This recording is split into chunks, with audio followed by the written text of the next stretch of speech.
Allora, buongiorno a tutti, sono Antonella Magaraggia, per chi non mi conosce, la Presidente dell'Ateneo Veneto. E benvenuti, è una grande soddisfazione vedere la nostra aula magna piena e piena di ragazzi e anche di altre persone che gentilmente hanno dato la disponibilità per queste letture. E oggi si conclude il ciclo che abbiamo chiamato Letture Civili, e che è iniziato l'anno scorso con la lettura integrale di Se questo è un uomo, che è continuata all'M9 con le lettere dei condannati a morte della Resistenza e qui si conclude.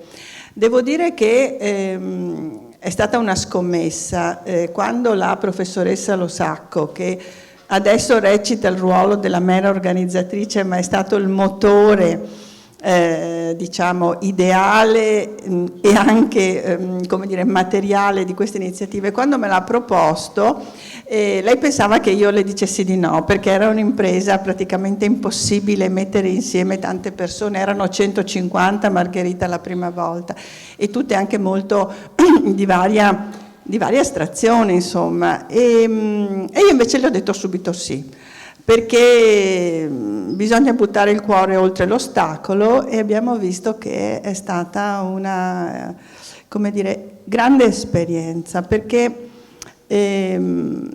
intanto per la qualità dei testi che abbiamo letto, e questa è la prima cosa, ma perché un conto è leggerli insieme, cioè leggerli, scusate, da soli. Da soli è un'esperienza personale, ma leggerli insieme dà un'altra dimensione al testo, come dire, dà un'altra emozione e, come dire, ci fa inserire davvero nella storia. Quelle che abbiamo letto nelle lettere dei partigiani o i pezzi che abbiamo letto sono storie di alcune vite, storie piccole ma che si sono inserite nella grande e tragica storia degli ebrei per alcune letture, dei partigiani per altre. E questo senso del collettivo e del leggere insieme per ricordare insieme è la dimensione civile che abbiamo voluto dare a queste letture. E quindi io ringrazio tutti, abbiamo visto una grande e proprio affettuosa partecipazione. Iniziamo con un book trailer che hanno fatto gli studenti del Foscarini del libro di Maria Teresa Sega, Il banco vuoto. Nel 1938 entrano in vigore le leggi definite razziali, ma in realtà leggi razziste, per cui il vicino di banco da un giorno all'altro non poteva più venire a scuola, il vicino ebreo o il vicino di casa che doveva iscriversi nella stessa scuola dell'amichetto non ha potuto farlo. E devo dire che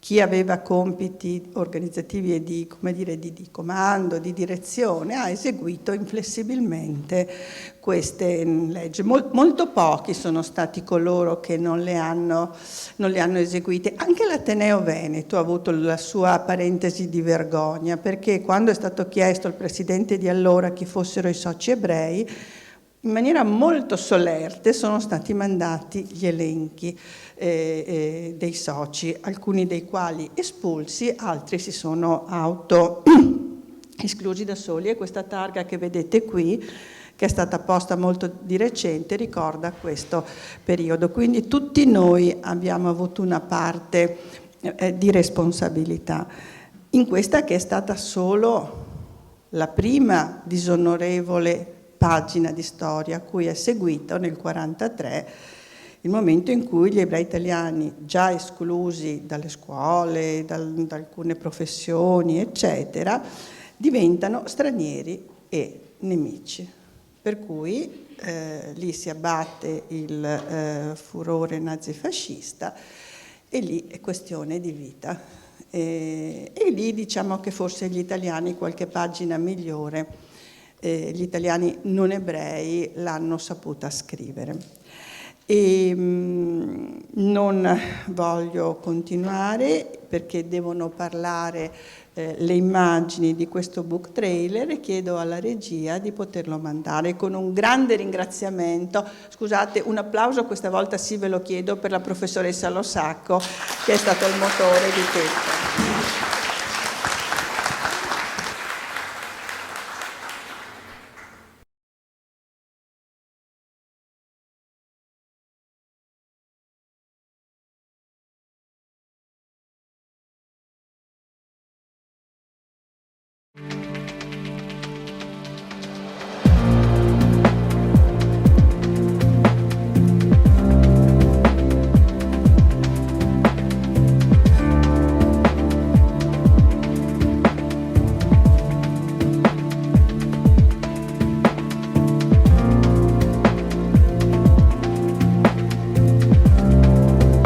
A ripensarci è assurdo quello che è successo.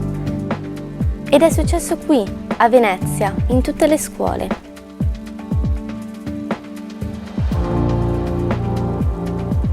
È come se oggi, in un giorno qualunque di lezione, alcuni banchi fossero vuoti.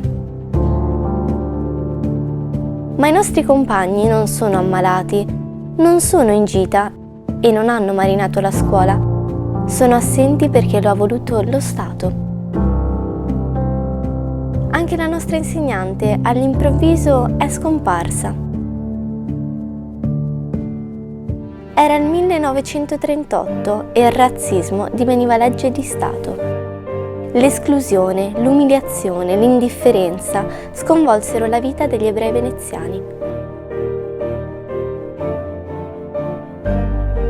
Dopo l'8 settembre 1943, gli ebrei non furono solo dei diversi e degli esclusi, ma divennero stranieri, nemici, da imprigionare e inviare ai campi di lavoro e di sterminio.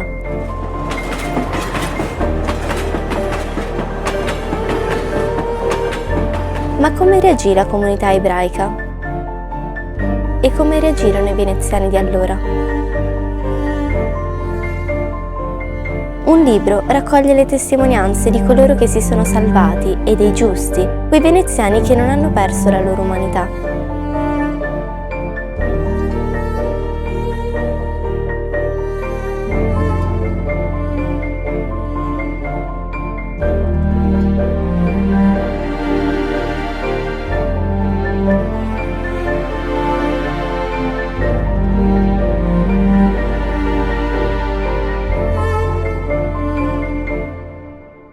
Ascoltarli significa riflettere sulla nostra storia e contrastare il progetto nazista della cancellazione delle vite e delle memorie.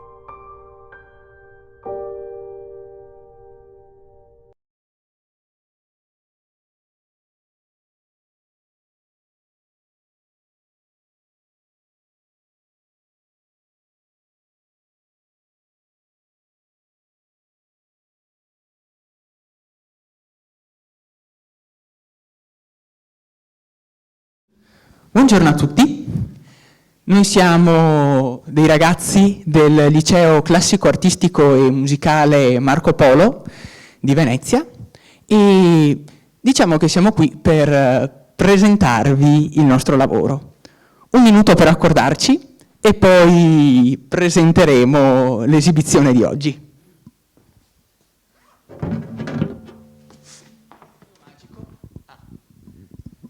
Quelli che andremo ad eseguire sono due pezzi abbastanza moderni. Il primo, O Trio Magico, del compositore francese Roland Diens, ha un'atmosfera più raccolta, più vicina a quella che è la mestizia di questo momento, il ricordo dei nostri antenati che purtroppo sono morti durante il regime nazifascista e la Seconda Guerra Mondiale. Invece il secondo pezzo, decisamente più energico, del compositore contemporaneo Stephen Goss, è dedicato a tutti quei ragazzi e quegli uomini, i giusti, i partigiani, che hanno aiutato ragazzi nostri coetanei a salvarsi e hanno permesso magari a questi, ora naturalmente cresciuti, di essere, non dico qui tra noi in questa sala, ma qui tra noi a Venezia, sì. Buon ascolto.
In tutte le civiltà, anche in quelle ancora senza scrittura, molti, illustri e oscuri, provano il bisogno di esprimersi in versi e vi soggiacciono. Se c'erano quindi materia poetica indirizzata a se stessi, al loro prossimo o all'universo, robusta o esangue, eterna o effimera. La poesia è nata certamente prima della prosa. Chi non ha mai scritto versi? Uomo sono. Anch'io, ad intervalli, ad ora incerta, ho ceduto alla spinta. A quanto pare è scritta nel nostro patrimonio genetico. In alcuni momenti la poesia mi è sembrata più idonea della prosa per trasmettere un'idea o un'immagine. Non so dire perché e non me ne sono mai preoccupato. Conosco male le teorie della poetica, leggo poca poesia altrui, non credo alla sacertà dell'arte e neppure credo che questi miei versi siano eccellenti. Posso solo assicurare l'eventuale lettore che, in rari istinti, in media non più di una volta l'anno, singoli stimoli hanno assunto naturaliter una certa forma, che la mia metà razionale continua a considerare innaturale.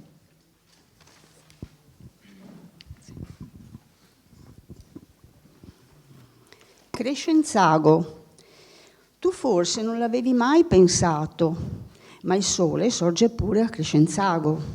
Sorge e guarda se mai vedesse un prato, una foresta, o una collina o un lago, e non li trova. E con il viso brutto pompa vapori dal naviglio asciutto. Dai monti il vento viene a gran carriera, libero corre l'infinito piano, ma quando scorge questa ciminiera, ratto si volge e fugge via lontano, che il fumo è così nero e attossicato che il vento teme che gli mozzi il fiato. Siedon le vecchie a consumare l'ore e a numerar la pioggia quando cade. I visi dei bambini hanno il colore della polvere spenta delle strade.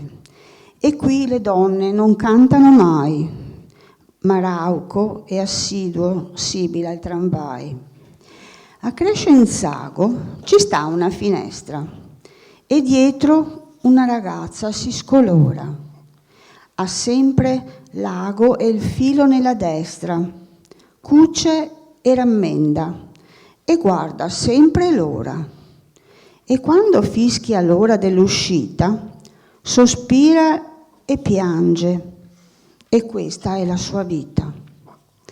Quando nell'alba suona la sirena, strisciano fuori dai letti scarmigliati, scendono in strada con la bocca piena, gli occhi pesti e gli orecchi rintronati. Gonfiano le gomme della bicicletta e accendono mezza sigaretta. Da mane a sera fanno passeggiare la nera torba schiacciasassi ansante o stanno tutto il giorno a sorvegliare la lancetta che trema sul quadrante. Fanno l'amore di sabato sera nel fosso della casa cantoniera.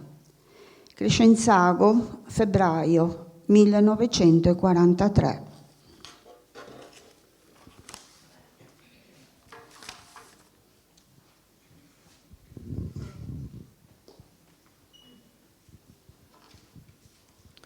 Buna, piedi piagati a terra maledetta, lunga la schiera nei grigi mattini.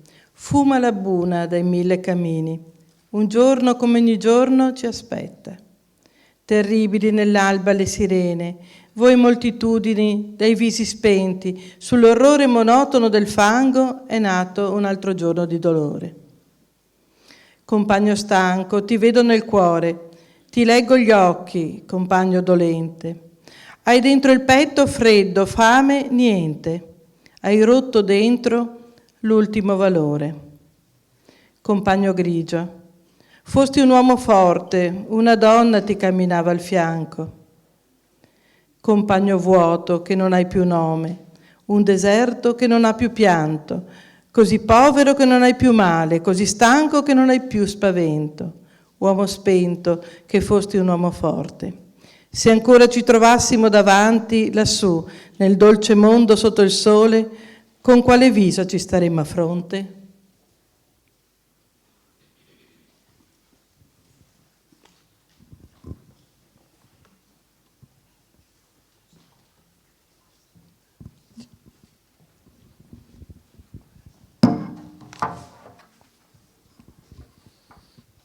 Cantare. Ma quando poi cominciammo a cantare le buone nostre canzoni insensate, allora avvenne che tutte le cose furono ancora come erano state. Un giorno non fu che un giorno, 7 fanno una settimana. Cosa cattiva ci parve uccidere, morire, una cosa lontana. E i mesi passano piuttosto rapidi, ma davanti ne abbiamo tanti. Fummo di nuovo soltanto giovani, non martiri, non infami, non santi. Questo ed altro ci veniva in mente mentre continuavamo a cantare, ma erano cose come le nuvole e difficili da spiegare. 3 gennaio 1946.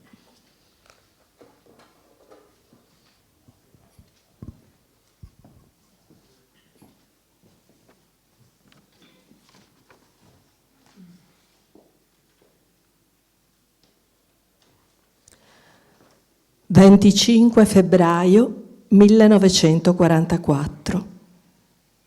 Vorrei credere qualcosa oltre che morte ti ha disfatta.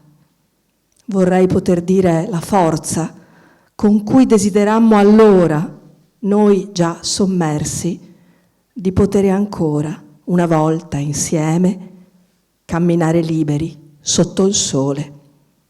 9 gennaio 1946.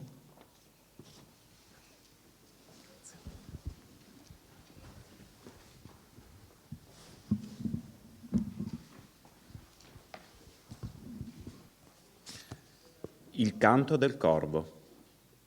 Sono venuto di molto lontano per portare mala novella. Ho superato la montagna, ho forato la nuvola bassa, mi sono specchiato il ventre nello stagno. Ho volato senza riposo, per 100 miglia senza riposo, per trovare la tua finestra, per trovare il tuo orecchio, per portarti la nuova trista, che ti tolga la gioia del sonno, che ti corrompa il pane e il vino, che ti sieda ogni sera nel cuore.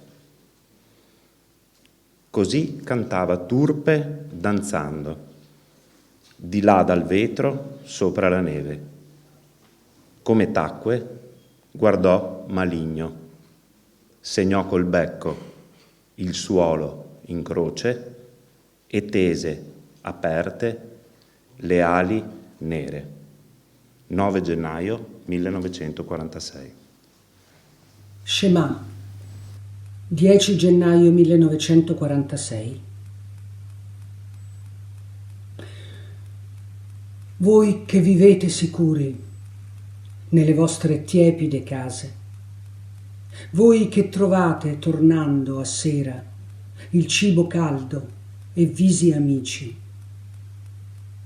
considerate se questo è un uomo che lavora nel fango, che non conosce pace, che lotta per mezzo pane, che muore per un sì o per un no. Considerate se questa è una donna, senza capelli e senza nome, senza più forza di ricordare, vuoti gli occhi e freddo il grembo, come una rana d'inverno. Meditate che questo è stato. Vi comando queste parole. scolpitele nel vostro cuore, stando in casa, andando per via, coricandovi, alzandovi. Ripetetele ai vostri figli.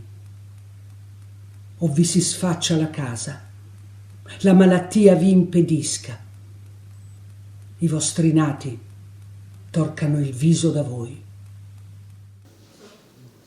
Alzarsi. Sognavamo nelle notti feroci, sogni densi e violenti, sognati con anima e corpo.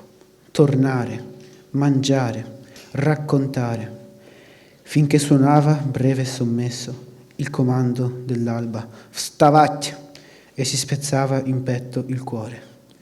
Ora abbiamo ritrovato la casa, il nostro ventre è sazio, abbiamo finito di raccontare.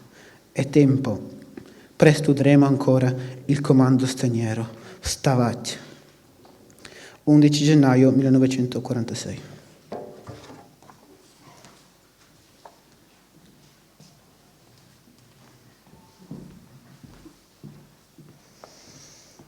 Lunedì. Che cosa è più triste di un treno? Che parte quando deve, che non ha che una voce, che non ha che una strada. Niente è più triste di un treno.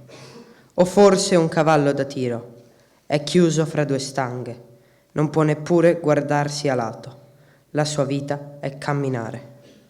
E un uomo non è triste un uomo, se vive a lungo in solitudine, se crede che il tempo è concluso.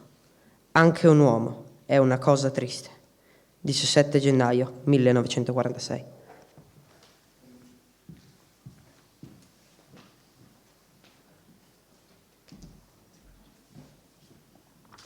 Un altro lunedì. Dico chi finirà all'inferno. I giornalisti americani, i professori di matematica, i senatori e i sagrestani, i ragionieri e i farmacisti, se non tutti, in maggioranza, i gatti e i finanzieri, i direttori di società, chi si alza presto alla mattina senza averne necessità. Invece vanno in paradiso i pescatori ed i soldati, i bambini naturalmente, i cavalli e gli innamorati, le cuoche e i ferrovieri, i russi e gli inventori, gli assaggiatori di vino, i saltimbanchi e i lustrascarpe, quelli del primo tram del mattino che sbadigliano nelle sciarpe. Così mi nosse orribilmente ringhia, dai megafoni di Porta Nuova nell'angoscia dei lunedì mattina, che intendere non può chi non la prova. Avigliana, 28 gennaio 1946.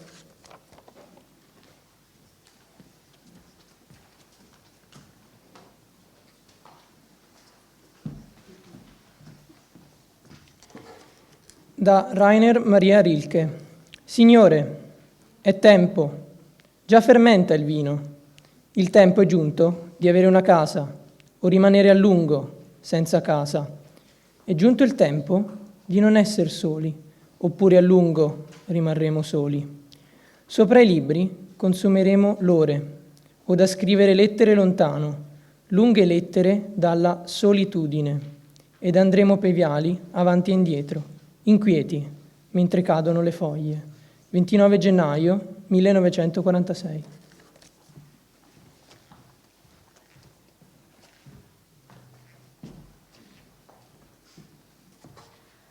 Os Juden, padri nostri di questa terra, mercanti di molteplice ingegno, savi arguti dalla molta prole che Dio seminò per il mondo, come nei solchi Ulisse folle il sale.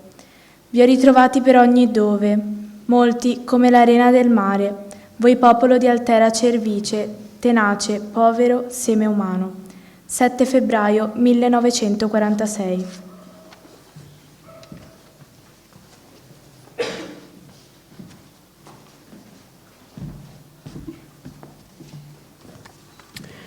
Il tramonto di Fossoli. Io so cosa vuol dire non tornare. Attraverso il filo spinato ho visto il sole scendere e morire. Ho sentito lacerarmi la carne. Le parole del vecchio poeta. Possono i soli cadere e tornare. A noi, quando la breve luce è spenta, una notte infinita è da dormire. 7 febbraio 1946.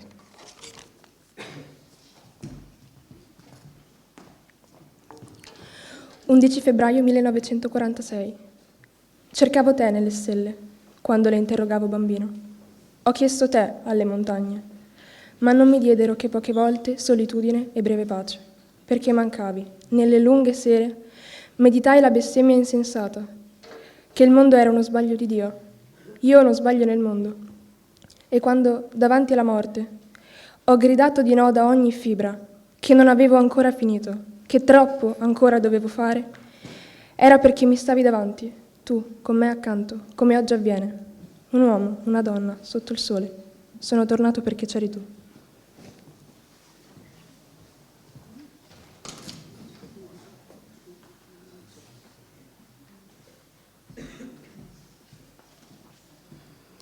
Il ghiacciaio. Sostammo e avventurammo lo sguardo, giù per le verdi fauci dolenti, e ci si sciolse il vigore nel petto, come quando si perde una speranza. Dentro gli dorme una forza triste, e quando, nel silenzio della luna, a notte rado stride e rugge. È perché nel suo letto di pietra, torpido sognatore gigante, lotta per rigirarsi e non può. Avigliana, 15 marzo 1946.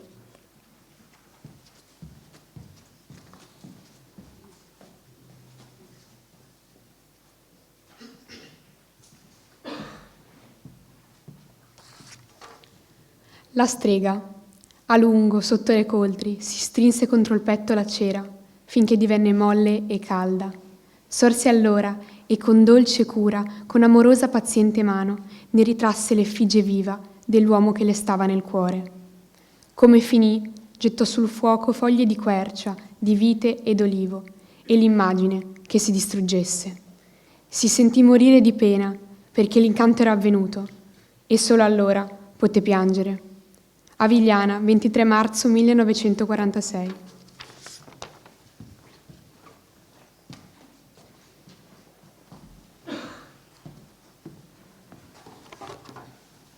Avigliana, guai a chi spreca la luna piena, che vele solo una volta al mese. Accidenti a questo paese, a questa stupida luna piena che splende placida e serena, proprio come se tu fossi con me.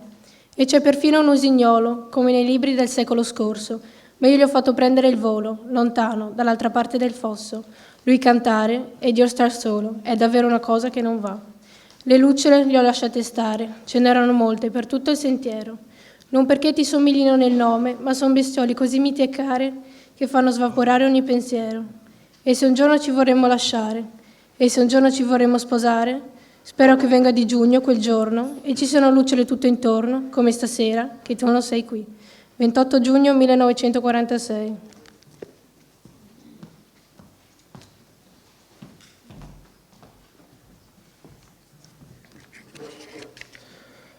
Attesa. Questo è tempo di lampi senza tuono. Questo è tempo di voci non intese, di sonni inquieti, di vigili vane. Compagna, non dimenticare i giorni dei lunghi facili silenzi, delle notturne amiche strade, delle meditazioni serene. Prima che cadano le foglie, prima che il cielo si richiuda, prima che nuovamente ci desti, noto, davanti alle nostre porte, il percuotere di passi ferrati. 2 gennaio 1949.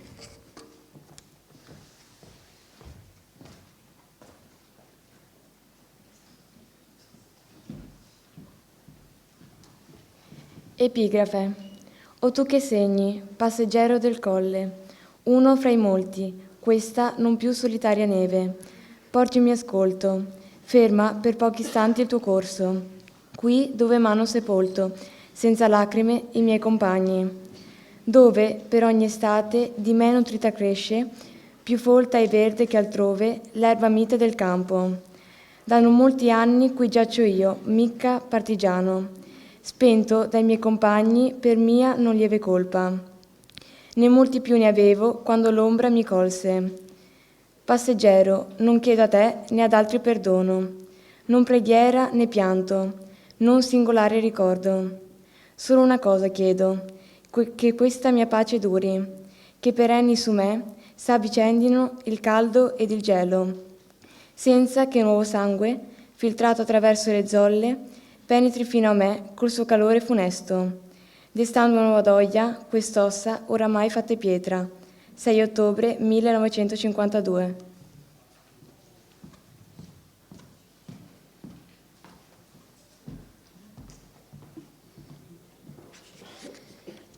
Il canto del corvo 2. Quanti sono i tuoi giorni? Li ho contati, pochi e brevi, ognuno grave di affanni, dell'ansia della notte inevitabile, quando fra te e te nulla pone riparo, del timore dell'aurora seguente, dell'attesa di me che ti attendo, di me che, vano, vano fuggire, ti seguirò ai confini del mondo, cavalcando sul tuo cavallo, macchiando il ponte della tua nave, con la mia piccola ombra nera, sedendo a mensa dove tu siedi, ospite certo di ogni tuo rifugio, compagno certo di ogni tuo riposo. Finché si compia ciò che fu detto, fino a che la tua forza si sciolga, fino a che tu pure finisca, non con un urto ma con un silenzio, come a novembre gli alberi si spogliano, come si trova fermo un orologio. 22 agosto 1953.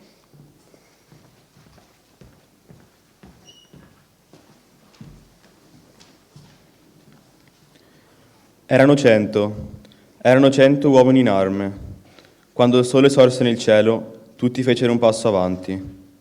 Ore passarono, senza suono. Le loro palpebre non battevano. Quando suonarono le campane, tutti mossero un passo avanti. Così passò il giorno, e fu sera. Ma quando fiorì in cielo la prima stella, tutti insieme fecero un passo avanti. Indietro, via di qui, fantasmi immondi. Ritornate alla vostra vecchia notte. Ma nessuno rispose, e invece tutti in cerchio fecero un passo avanti. 1 marzo 1959.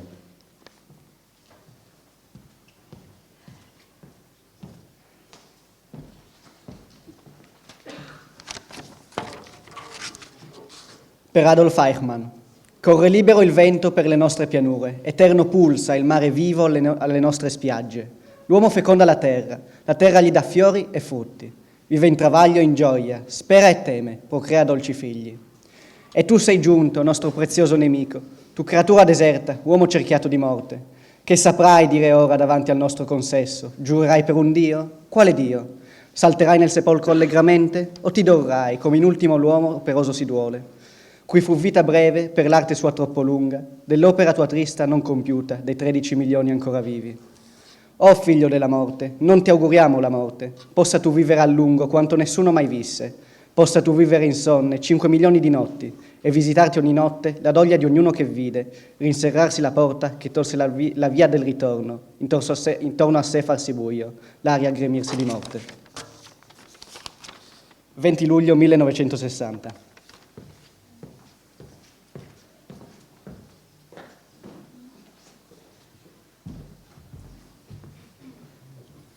L'ultima Epifania. Era la vostra terra la più vicina al mio cuore. Per questo vi ho mandato messaggio dopo messaggio. Sono disceso tra voi sotto spoglie strane e diverse, ma in nessuna di queste mi avete riconosciuto. Ho bussato di notte, pallido ebro fuggiasco, lacero, scalzo, braccato come una bestia selvaggia. Voi chiamaste gli sgherri, mi additaste alle spie e diceste in cuor vostro, così sia, Dio lo vuole. Da voi sono venuto quale vecchia insensata, tremante, con la gola piena di muto grido. Voi parlavate di sangue, della stirpe a venire, e solo la mia cenere uscì dalla vostra porta. Orfano, giovinetto della piana polacca, vi sono giaciuto ai piedi, supplicando per pane, ma voi temeste in me qualche vendetta futura, e toccaste lo sguardo, torceste lo sguardo, e mi deste la morte.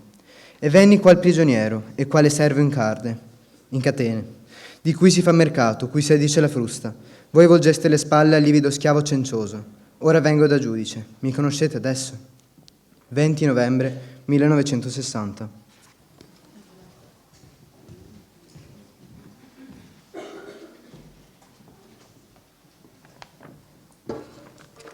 Approdo. Felice è l'uomo che ha raggiunto il porto, che lascia dietro sé mari e tempeste, i cui sogni sono morti o mai nati, e siede e beve all'osteria di Brema, presso al camino e dà buona pace. Felice l'uomo come una fiamma spenta, felice l'uomo come sabbia d'estuario, che ha deposto il carico e si è tersa la fronte, e riposa al margine del camino. Non teme né spera né aspetta, ma guarda fisso il sole che tramonta. 10 settembre 1964.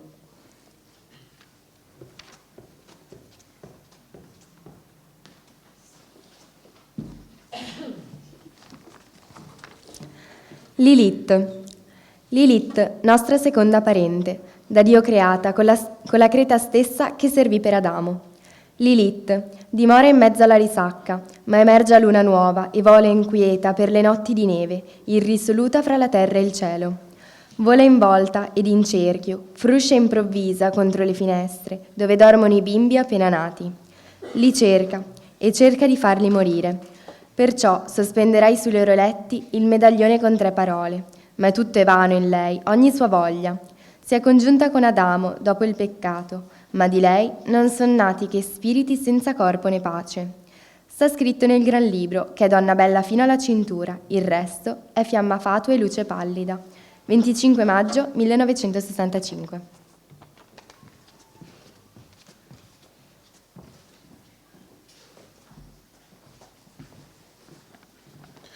Nel principio. Fratelli umani, a quel lungo un anno, un secolo, un venerando traguardo, affaticati per il vostro pane, stanchi, iracondi, illusi, malati, persi. Udite, vi sia consolazione e scherno, 20 miliardi d'anni prima d'ora, splendido, librato nello spazio e nel tempo.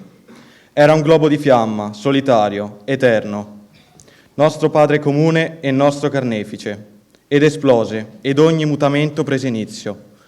Ancora di quest'una catastrofe rovescia, l'eco tenue risona dagli ultimi confini.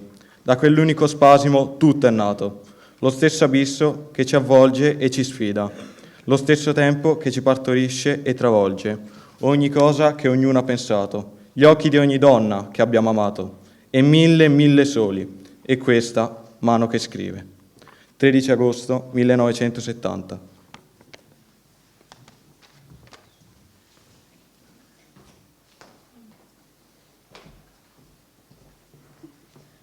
Via Cigna. In questa città non c'è via più frusta. È nebbia e notte. Le ombre sui marciapiedi che il chiaro dei fanali attraversa come se fossero intrise di nulla, grumi di nulla, sono pure i nostri simili. Forse non esiste più il sole, forse sarà buio sempre, eppure in altre notti ridevano le Pleiadi. Forse è questa l'eternità che ci attende, non il grembo del padre, ma frizione, freno, frizione, ingranare la prima. Forse l'eternità sono i semafori, forse era meglio spendere la vita in una sola notte, come il fuoco. 2 febbraio 1973.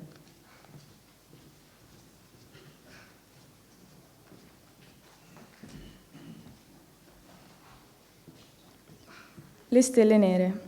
Nessuno canti più d'amore o di guerra. L'ordine donde il cosmo traeva nome è sciolto. Le legioni celesti sono un groviglio di mostri. L'universo ci assedia cieco, violento e strano. Il sereno è cosparso d'orribili soli morti, sedimenti densissimi d'atomi stritolati. Da loro non emana che disperata gravezza, non energia, non messaggi, non particelle, non luce. La luce stessa ricade, rotta dal proprio peso, e tutti noi, seme umano, viviamo e moriamo per nulla, e i cieli si convolgono perpetuamente invano. 30 novembre 1974.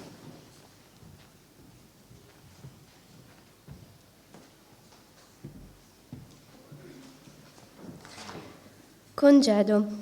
Si è fatto tardi, cari, così non accetterò da voi pane né vino, ma soltanto qualche ora di silenzio. I racconti di Pietro il pescatore, il profumo muschiato di questo lago, l'odore antico dei sarmenti bruciati, lo squittire pettegolo dei gabbiani, l'oro gratis dei licheni sui coppi e un letto, per dormirci solo. In cambio vi lascerò versi in ebic come questi, fatti per essere letti da 5 o 7 lettori. Poi andremo ciascuno dietro alla sua cura, poiché, come dicevo, si è fatto tardi. Anguillara, 28 dicembre 1974.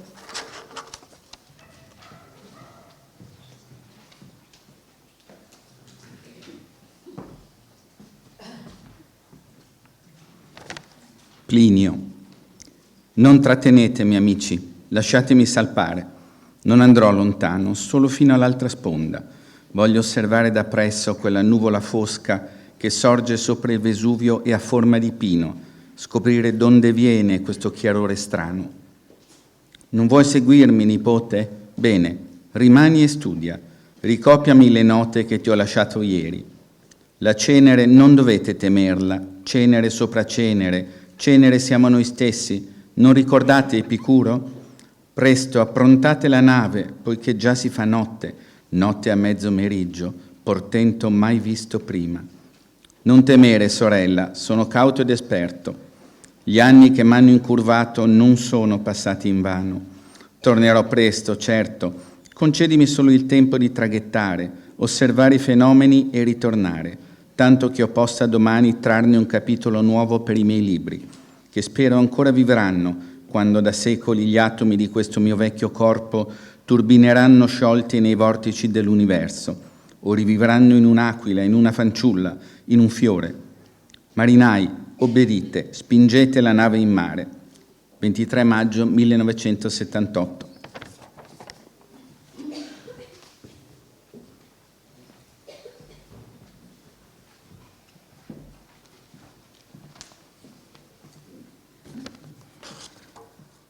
La bambina di Pompei.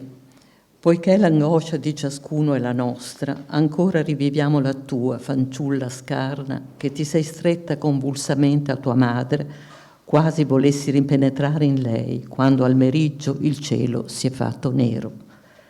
Invano, perché l'aria avvolta in veleno è filtrata a cercarti per le finestre serrate della tua casa tranquilla, dalle robuste pareti, lieta già del tuo canto e del tuo timido riso. Sono passati secoli, la cenere si è petrificata a incarcerare per sempre codeste membra gentili. Così tu rimani tra noi, contorto calco di gesso, agonia senza fine, terribile testimonianza di quanto importi agli dèi l'orgoglioso nostro seme. Ma nulla rimane fra noi della tua lontana sorella, della fanciulla d'Olanda murata fra quattro mura, che pure scrisse la sua giovinezza senza domani. La sua cenere muta è stata dispersa dal vento, la sua breve vita rinchiusa in un quaderno sgualcito. Nulla rimane della scolara di Hiroshima, ombra confitta nel muro della luce di 1000 soli, vittima sacrificata sull'altare della paura. Potenti della terra, padroni di nuovi veleni, tristi custodi segreti del tuono definitivo, ci bastano d'affai le afflizioni donate dal cielo. Prima di premere il dito, fermatevi e considerate. 20 novembre 1978.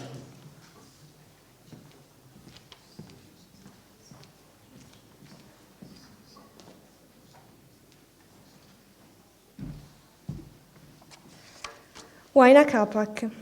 Guai a te, messaggero, se menti al tuo vecchio sovrano. Non esistono barche come quelle che tu descrivi, più grandi della mia reggia, sospinte dalla tempesta. Non esistono questi draghi di cui tu deliri, corazzati di bronzo folgoranti dai piedi d'argento. I tuoi guerrieri barbuti non ci sono fantasmi. Li ha finti la tua mente, nella veglia o nel sonno, o forse li ha mandati per ingannarti un dio. Questo avviene sovente nei tempi calamitosi, quando le antiche certezze perdono i loro contorni, si negano le virtù, la fede si discolora. La peste rossa non viene da loro, c'era già prima. Non è un portento, non è un presagio nefasto. Non ti voglio ascoltare. Raduna i tuoi servi e parti, discendi per la valle, accorri sulla pianura. Interponi il tuo scettro tra i fratellastri nemici, figli del mio vigore, Huáscar ed Atahualpa. Fa che cessi la guerra di che si insanguina il regno, così che lo straniero astuto non se ne valga. Oro ti ha chiesto? Daglielo. 100 somme d'oro, 1000. Se l'odio ha sconnesso questo impero del sole, l'oro inietterà l'odio dell'altra metà nel mondo, là dove l'intruso tiene in culla i suoi mostri. Donagli l'oro dell'Inca, sarà il più felice dei doni. 8 dicembre 1978.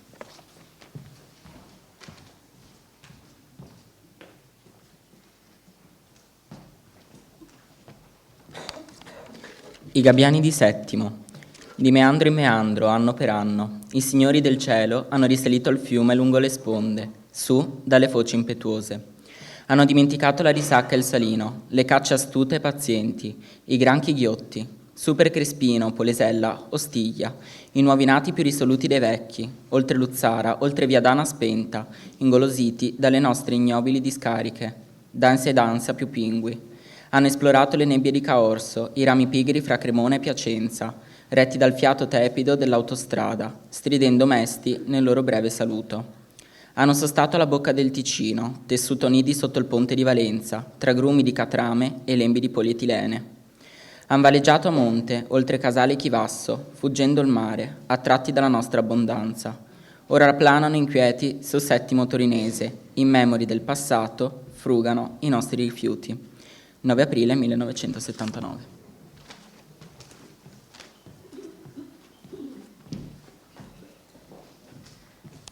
Annunciazione. Non sgomentarti, donna, della mia forma selvaggia. Vengo di molto lontano, in volo precipitoso. Forse i turbini m'hanno scompigliato le piume. Sono un angelo, sì, non un uccello da preda. Un angelo, ma non quello delle vostre pitture, disceso in altro tempo a promettere un altro signore. Vengo a portarti novella, ma aspetta che mi si plachi l'ansimare del petto, il ribrezzo del vuoto e del buio. Dorme dentro di te chi deciderà molti sonni. È ancora informe, ma presto ne vezzeggerà le membra.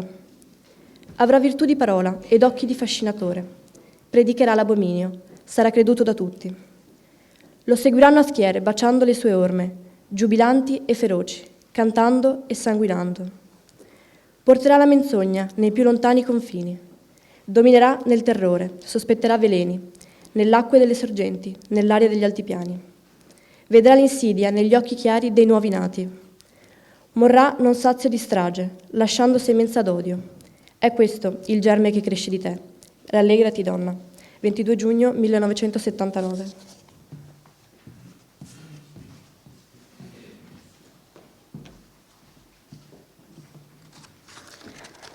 Verso valle. Arrancano i carriaggi verso valle, ristagna il fiume delle sterpi, glauco ed amaro. Un'ape, l'ultima, scandaglia invano i colchici.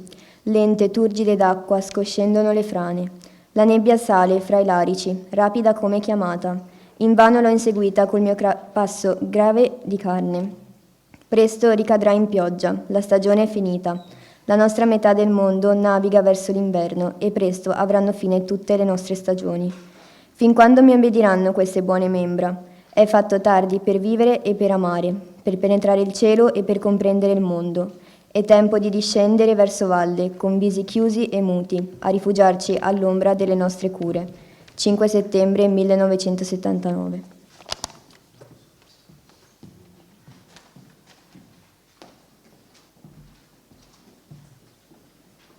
Cuore di legno.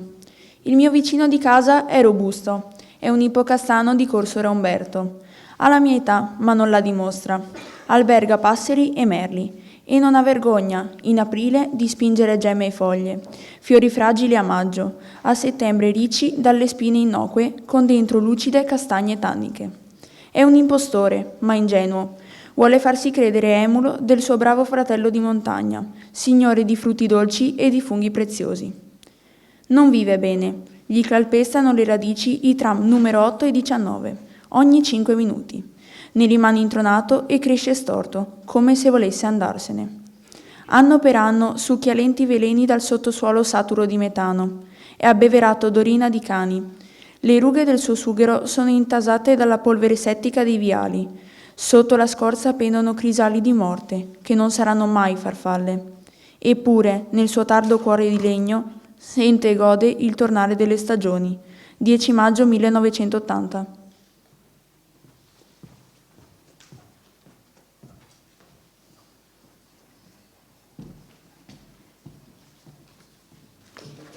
Il primo Atlante. Abissinia abissale, Irlanda iridata adirata, Svezia d'acciaio azzurro, Finlandia ultime fine di ogni landa. Polonia presso al polo, dal pallido color di neve. Angolosa Mongolia mongoloide, Corsica corsa di corsa, dite indice puntato contro il ritratto addome corsaro della Liguria.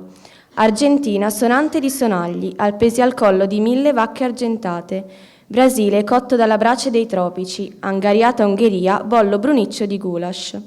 Italia buffo stivale dal tacco spropositato, Ancona ascesso nero a metà polpaccio, Bolivia rosso scura, terra di francobolli, Germania terra turchina di germi e di germogli.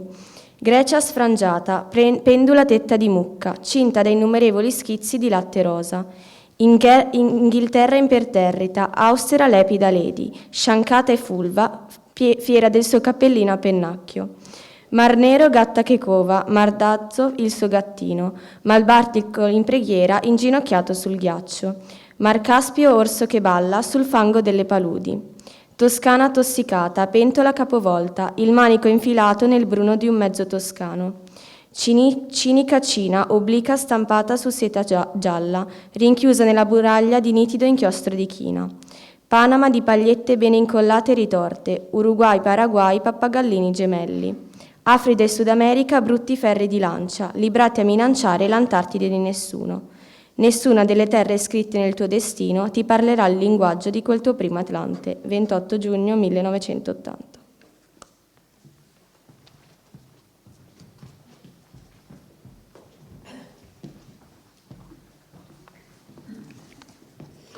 «12 luglio 1980.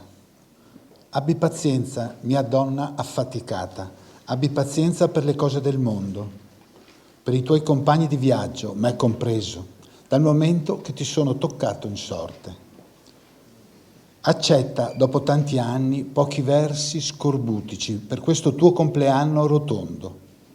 Abbi pazienza, mia donna impaziente, tu macinata, macerata, scorticata, che tu stessa ti scortichi un poco ogni giorno perché la carne nuda ti faccia più male. Non è più tempo di vivere soli. Accetta, per favore, questi 14 versi. Sono il mio modo ispito di dirti cara e che non starai al mondo senza di te. 12 luglio 1980.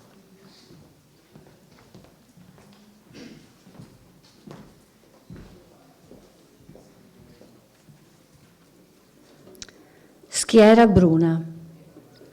Si potrebbe scegliere un percorso più assurdo.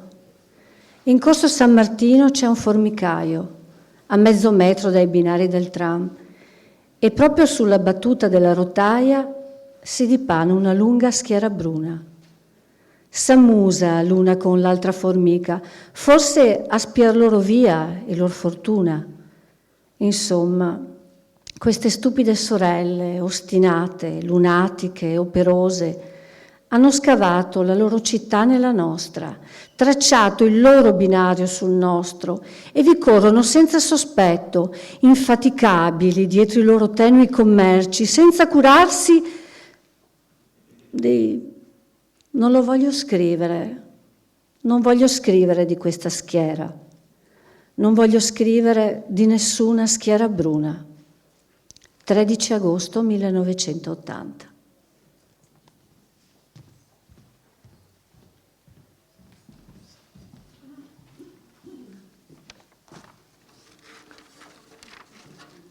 Autobiografia. Un tempo io fui già fanciullo e fanciulla, arbusto, uccello e muto pesce che salta fuori dal mare, da un frammento di Empedocle. Sono vecchio come il mondo, io che vi parlo. Nel buio degli inizi ho brulicato per le fosse cieche del mare, cieco io stesso, ma già desideravo la luce, quando ancora giacevo nella putredine del fondo. Ho ingurgitato il sale per 1000 minime gole, fui pesce pronto e viscido, ho eluso agguati, ho mostrato ai miei nati i tramiti sghembi del granchio. Alto più di una torre ho fatto oltraggio al cielo. All'urto del mio passo tremavano le montagne e la mia mole bruta ostruiva le valli. Le rocce del vostro tempo recano ancora il sigillo incredibile delle mie scaglie. Ho cantato alla luna il liquido canto del rospo e la mia fame impaziente ha traforato il legno. Cervo, impetuoso e timido, ho corso boschi oggi cenere, lieto della mia forza. Fui cicala ubriaca, tarantola astuta e orrenda, e salamandra e scorpione, ed unicorno ed aspide. Ho sofferto la frusta, e caldi e geli, e la disperazione del giogo, la vertigine muta dell'asino alla mola. Sono stato fanciulla esitante alla danza, geometra, ho investigato il segreto del cerchio e le vie dubbie delle nubi e dei venti. Ho conosciuto il pianto e il riso e molte Veneri. Perciò non irridetemi, uomini d'Agrigento, se questo vecchio corpo è inciso di strani segni.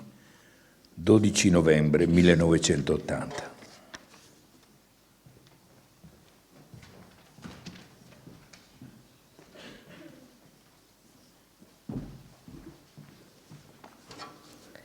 Voci. Voci mute da sempre, o da ieri, o spente appena. Se tu tendi l'orecchio, ancora ne cogli l'eco. Voci rauche di chi non sa più parlare. Voci che parlano e non sanno più dire.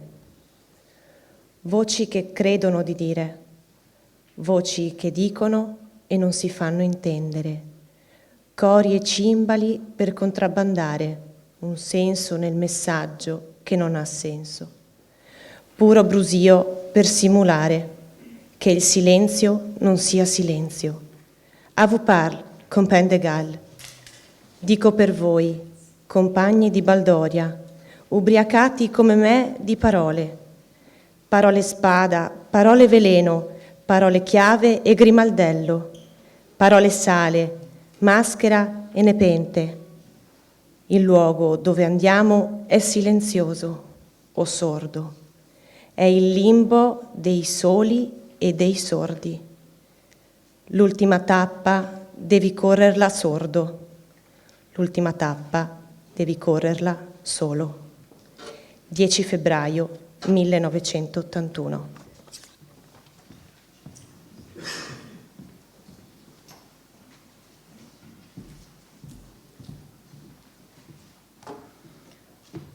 Le pratiche inevase.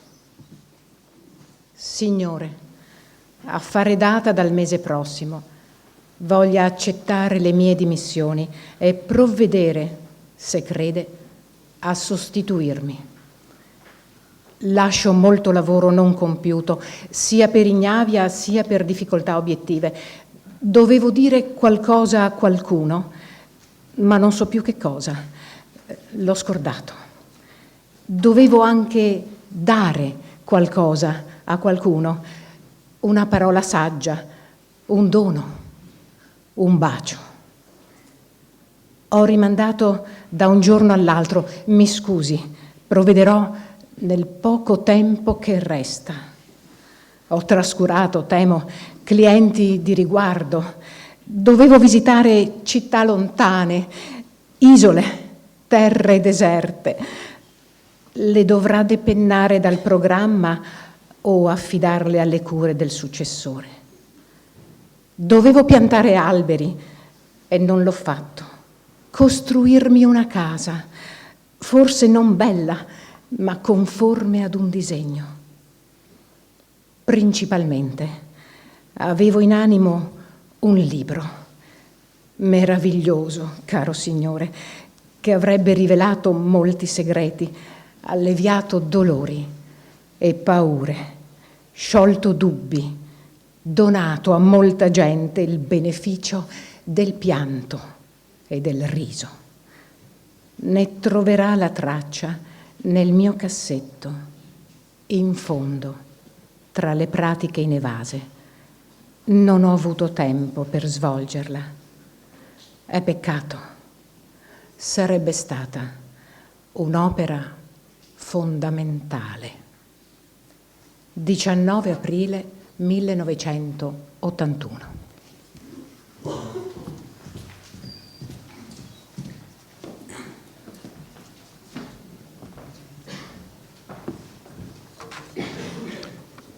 Partigia.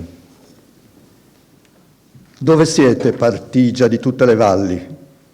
Tarzan, Riccio, Sparviero, Saetta, Ulisse. Molti dormono in tombe decorose. Quelli che restano hanno i capelli bianchi e raccontano ai figli dei figli come al tempo remoto delle certezze. Là hanno rotto l'assedio dei tedeschi, là dove adesso sale la seggiovia. Alcuni comprano e vendono terreni, altri rosicchiano la pensione dell'INPS o si raggrinzano negli enti locali. In piedi vecchi, per noi non c'è congedo. Ritroviamoci, ritorniamo in montagna, lenti, ansanti, con le ginocchia legate, con molti inverni nel filo della schiena. Il pendio del sentiero sarà duro. Ci sarà duro il giaciglio, duro il pane. Ci guarderemo senza riconoscerci, diffidenti l'uno dell'altro, queruli, ombrosi. Come allora staremo di sentinella, perché nell'alba non ci sorprenda il nemico. Quale nemico? Ognuno è nemico di ognuno, spaccato ognuno dalla sua propria frontiera. La mano destra, nemica della sinistra. In piedi vecchi, nemici di voi stessi.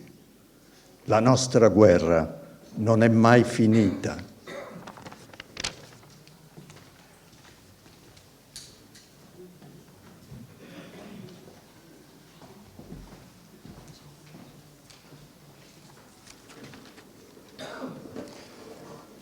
Aracne. Mi tesserò un'altra tela, pazienza. Ho pazienza lunga e mente corta, 8 gambe e 100 occhi, ma 1000 filiere mammelle. E non mi piace il digiuno e mi piacciono le mosche e i maschi. Riposerò 4 giorni, 7, rintanata dentro il mio buco, finché mi sentirò l'addome gravido di buon filo vischioso lucente. E mi tesserò un'altra tela, conforme a quella che tu, passante, hai lacerata, conforme al progetto impresso sul nastro minimo della mia memoria. Mi siederò nel centro e aspetterò che un maschio venga, sospettoso ma ubriaco di voglia, a riempirmi ad un tempo lo stomaco e la matrice. Feroce ed alacre appena sia fatto buio, presto, presto, nodo su nodo, mi tesserò un'altra tela. 29 ottobre 1981.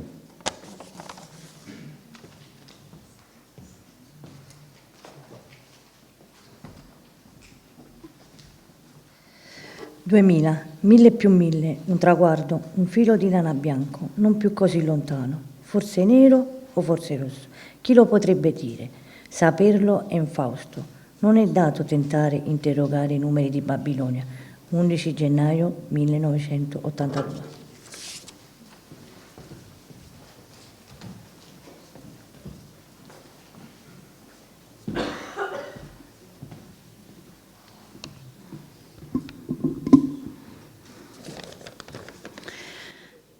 Pasqua.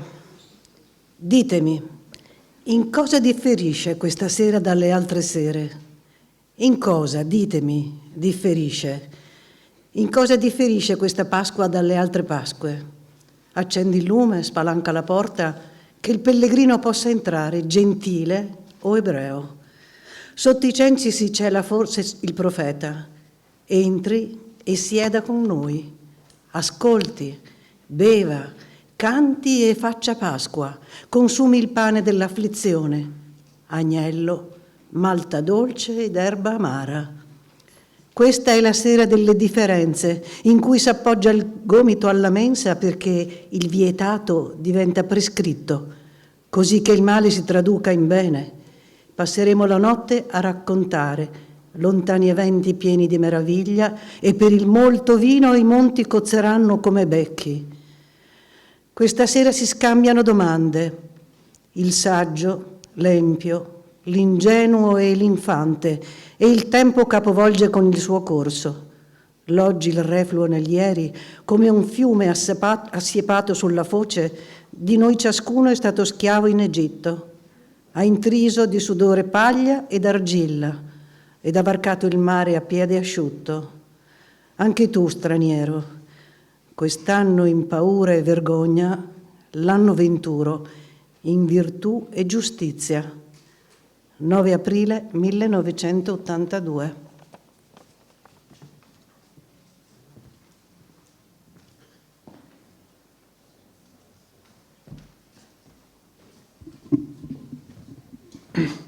In disarmo. Dondola, tarda sull'acqua della Darsena viscida, iridescente di petrolio, una vecchia carena, sola fra le molte nuove. Il suo legno è lebbroso, il ferro fulvo di ruggine, il fasciame urta cupo contro il molo, obeso come una pancia gravida di nulla. Sotto il pelo dell'acqua vedi alghe molli e i trapani lentissimi di teredini e barnaccole ostinate.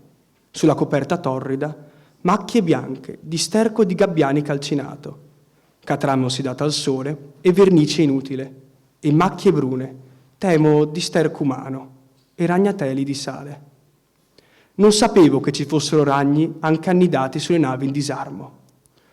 Non so che preda sperino, ma sapranno il loro mestiere. Il timone cigola e obbedisce pigro al capriccio segreto dei correntelli. Sulla poppa, già esperta del mondo, un nome e un motto, che non si leggono più. Invece, il canapo d'ormeggio è nuovo, di nailo giallo e rosso, teso, lucido. Casomai, alla vecchia impazzita, venisse fantasia di riprendere il largo. 27 giugno 1982.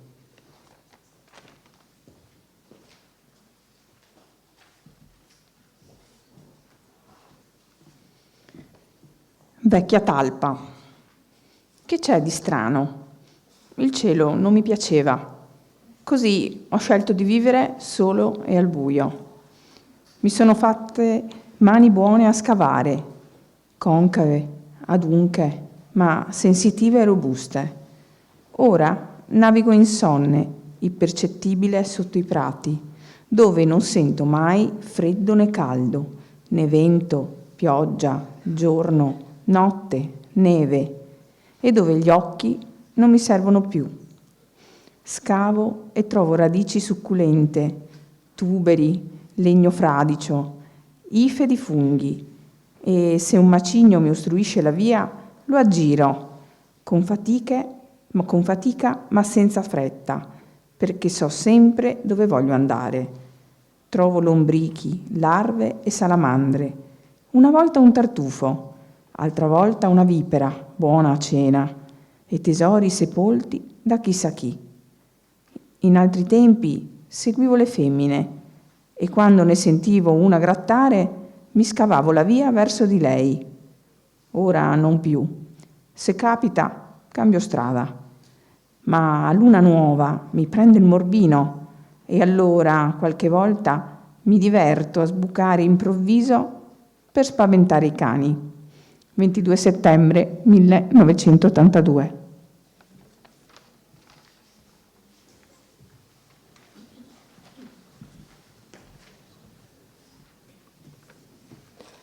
Un ponte. Non è come gli altri ponti, che reggono alla nevicata dei secoli perché le mandrie vadano per acqua e pascolo, o passi la gente in festa da luogo a luogo. Questo è un ponte diverso, che gode se ti fermi a mezzo cammino e scandagli il profondo e ti domandi se metta conto di vivere l'indomani. È sordamente vivo e non ha pace mai, forse perché dal cavo del suo pilastro filtra lento, in veleno, un malefizio vecchio che non descrivo. O forse, come si narrava a veglia, perché è frutto di un patto scellerato. Perciò qui non vedrai mai la corrente rispecchiare tranquilla la sua campata, ma solo onde crespe e vortici. Perciò lima se stesso in sabbia e stride pietra contro pietra e preme contro le sponde per spaccare la crosta della terra. 25 novembre 1982.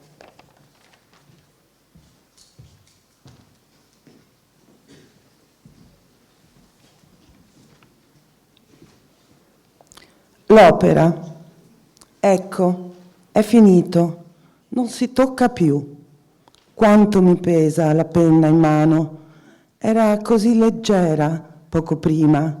viva come l'argento vivo. Non avevo che da seguirla. Lei mi guidava la mano, come un veggente che guidi un cieco, come una dama che ti guidi a danza. Ora basta, il lavoro è finito, rifinito, sferico. Se gli togliessi ancora una parola, sarebbe un buco che trasuda siero. Se una ne aggiungessi, sporgerebbe come una brutta verruca. Se una ne cambiassi, stonerebbe come un cane che latri in un concerto. Che fare adesso? Come staccarsene? Ad ogni opera nata muori un poco. 15 gennaio 1983.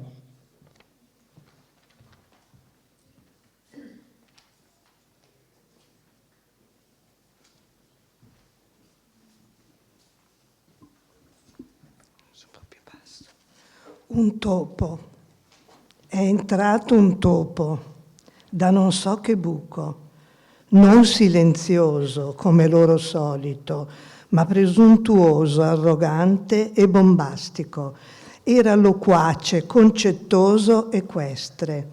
Si è arrampicato in cima allo scaffale e mi ha fatto una predica citandomi Plutarco, Nietzsche e Dante, che non devo perdere tempo, bla bla, che il tempo stringe e che il tempo perduto non ritorna e che il tempo è denaro e che chi ha tempo non aspetti tempo perché la vita è breve e l'arte è lunga e che sente avventarsi alle mie spalle non so che carro alato e falcato, che sfacciataggine, che sicumera, mi faceva venire il latte ai gomiti.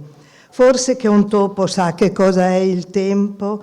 È lui che me lo sta facendo perdere con la sua ramanzina faccia tosta. È un topo? Vada a predicare ai topi.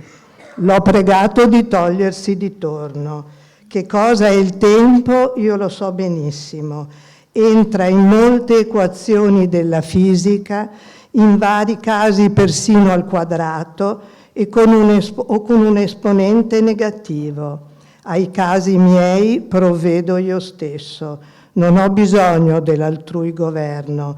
Prima caritas incipit abego, 15 gennaio 1983.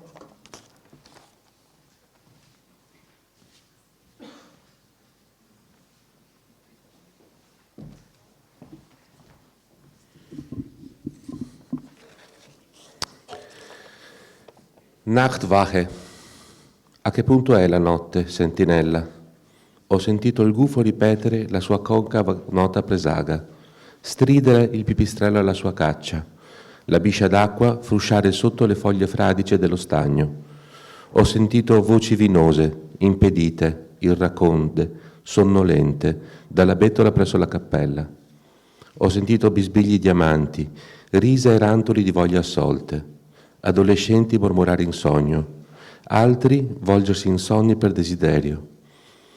Ho visto lampi muti di calore, ho visto lo spavento di ogni sera della ragazza che ha smarrito il senno e non distingue il letto dalla bara. Ho sentito l'ansito rauco di un vecchio solo che contesta la morte, lacerarsi una partoriente, il pianto di un bambino appena nato. Stenditi e prendi sonno, cittadino, è tutto in ordine. Questa notte è al suo mezzo. 10 agosto 1983.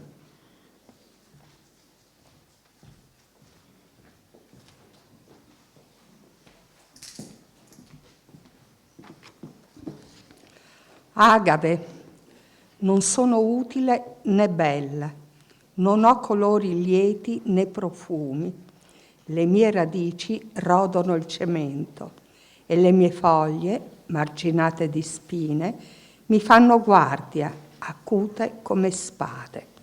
Sono muta, parlo solo il mio linguaggio di pianta, difficile a capire per te uomo. È un linguaggio desueto, esotico, poiché vengo da lontano, da un paese crudele, pieno di vento veleni e vulcani. Ho aspettato molti anni prima di esprimere questo mio fiore altissimo e disperato, brutto, legnoso, rigido, ma teso al cielo. È il nostro modo di gridare che morrò domani. Mi hai capito adesso? 10 settembre 1983.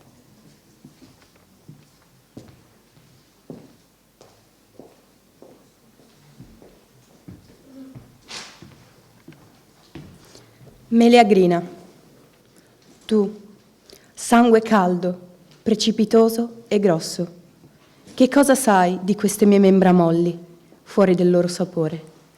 Eppure percepiscono il freddo e il tiepido, e in seno all'acqua impurezza e purezza. Si tendono e distendono, obbedienti a muti, intimi ritmi. Godono il cibo e gemono la loro fame, come le tue, straniero dalle movenze pronte. E se, murata fra le mie valve pietrose, avessi come te memoria e senso, e cementata al mio scoglio indovinassi il cielo, ti rassomiglio più che tu non creda, condannata a secernere lacrime, sperma, madreperla e perla. Come te, se una scheggia mi ferisce il mantello, giorno su giorno, la rivesto in silenzio. 30 settembre 1983.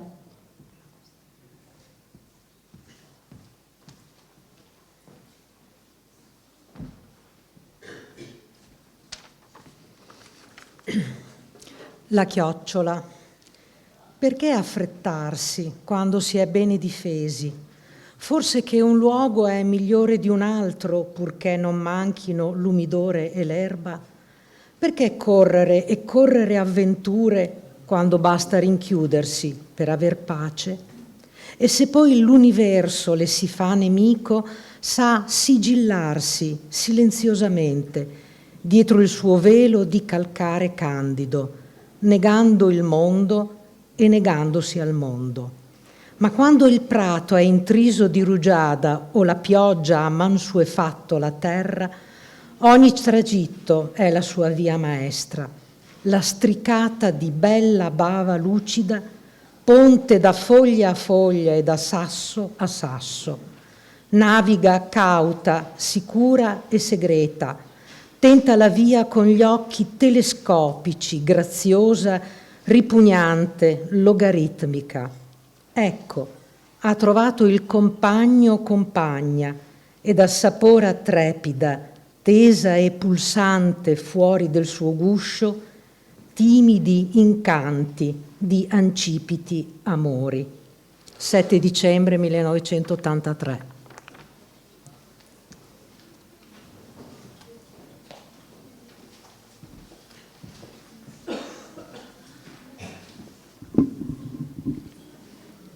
Un mestiere. Non hai che da aspettare con la biro pronta. I versi ti ronzano intorno come falene ubriache. Una viene alla fiamma e tu l'acchiappi.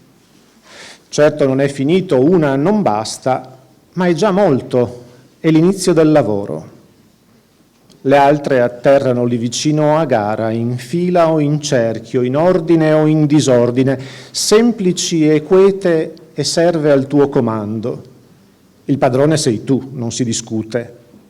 Se il giorno è buono, tu le disponi a schiera.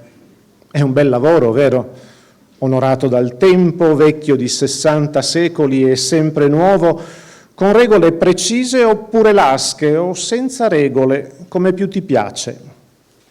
Ti fa sentire in buona compagnia, non ozioso, non perso, non sempre inutile, caligato e togato, ammantato di bisso, laureato. Abbi soltanto cura di non presumere. 2 gennaio 1984.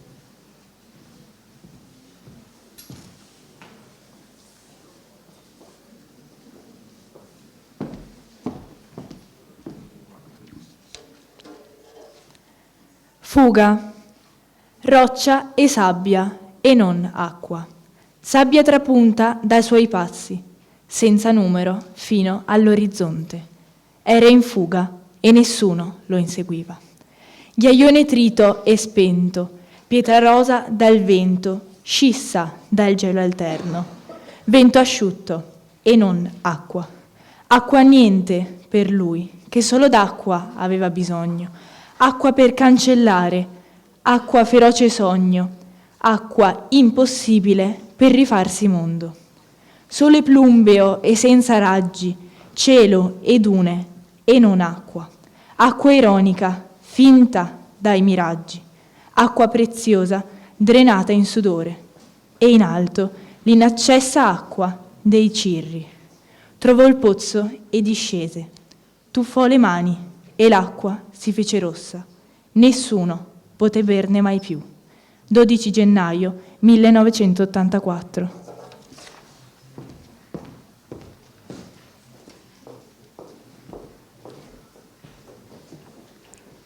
Il superstite. Since then, at an uncertain hour. Dopo di allora, ad ora incerta, quella pena ritorna, e se non trova chi lo ascolti, gli brucia in petto il cuore. Rivede i visi dei suoi compagni, lividi nella prima luce, grigi di polvere di cemento, indistinti per nebbia, tinti di morte nei sonni inquieti. A notte menano le mascelle, sotto la mora greve dei sogni, masticando una rapa che non c'è. Indietro, via di qui, gente sommersa, andate. Non ho soppiantato nessuno, non ho usurpato il pane di nessuno. Nessuno è morto invece mia, nessuno. Ritornate alla vostra nebbia.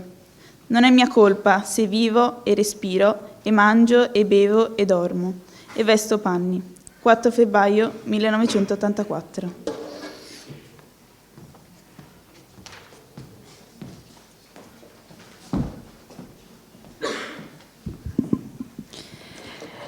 L'elefante. Scavate, troverete le mie ossa, assurde in questo luogo pieno di neve. Ero stanco del carico e del cammino, e mi mancavano il tepore e l'erba. Troverete monete ed armi puniche, sepolte dalle valanghe. Assurdo, assurdo. Assurda è la mia storia e la storia. Che mi importavano Cartagine e Roma? Ora il mio bel Lavorio, nostro orgoglio, nobile, falcato come la luna, giace in schegge tra i ciottoli del torrente. Non era fatto per trafiggere usberghi, ma per scavare radici e piacere alle femmine. Noi combattiamo solo per le femmine, e saviamente senza spargere sangue. Volete la mia storia? È breve. L'indiano astuto mi ha allettato e domato, l'egizio m'ha impastoiato e venduto, il fenicio m'ha ricoperto d'armi, e m'ha imposto una torre sulla groppa. Assurdo fu che io, torre di carne, invulnerabile, mite e spaventoso, costretto fra queste montagne nemiche, scivolassi sul vostro ghiaccio mai visto. Per noi, quando si cade, non c'è salvezza. Un'orba audace mi ha cercato il cuore a lungo, con la punta della lancia. A queste cime livide nel tramonto ho lanciato il mio inutile barrito moribondo. Assurdo, assurdo.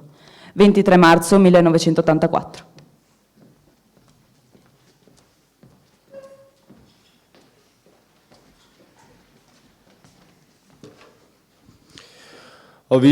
Sidereus Nuncius.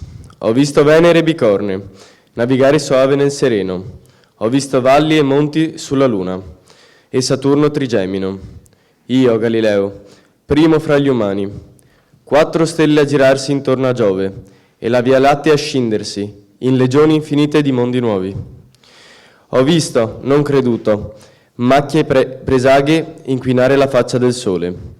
Questo occhiale l'ho costruito io, uomo dotto ma di mani sagaci. Io ne ho polito i vetri, io l'ho puntato al cielo, come si punterebbe una bombarda. Io sono stato che ho sfondato il cielo, prima che il sole mi bruciasse gli occhi.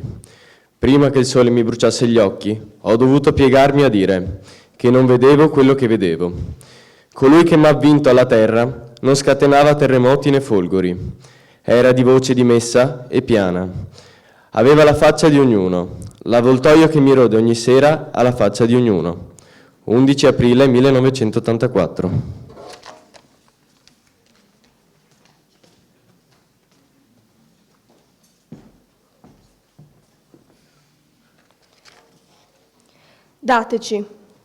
Dateci qualche cosa da distruggere, una corolla, un angolo di silenzio, un compagno di fede, un magistrato, una cabina telefonica, un giornalista, un rinnegato, un tifoso dell'altra squadra, un lampione, un tombino, una panchina. Dateci qualcosa da sfregiare, un intonaco, la Gioconda, un parafango, una pietra tombale. Dateci qualcosa da stuprare, una ragazza timida, un'aiuola, noi stessi. Non disprezzateci, siamo araldi e profeti. Dateci qualcosa che bruci, offenda, tagli, sfondi e sporchi, che ci faccia sentire che esistiamo. Dateci un manganello o una Nangant, dateci una siringa o una Suzuki. Commiserateci. 30 aprile 1984.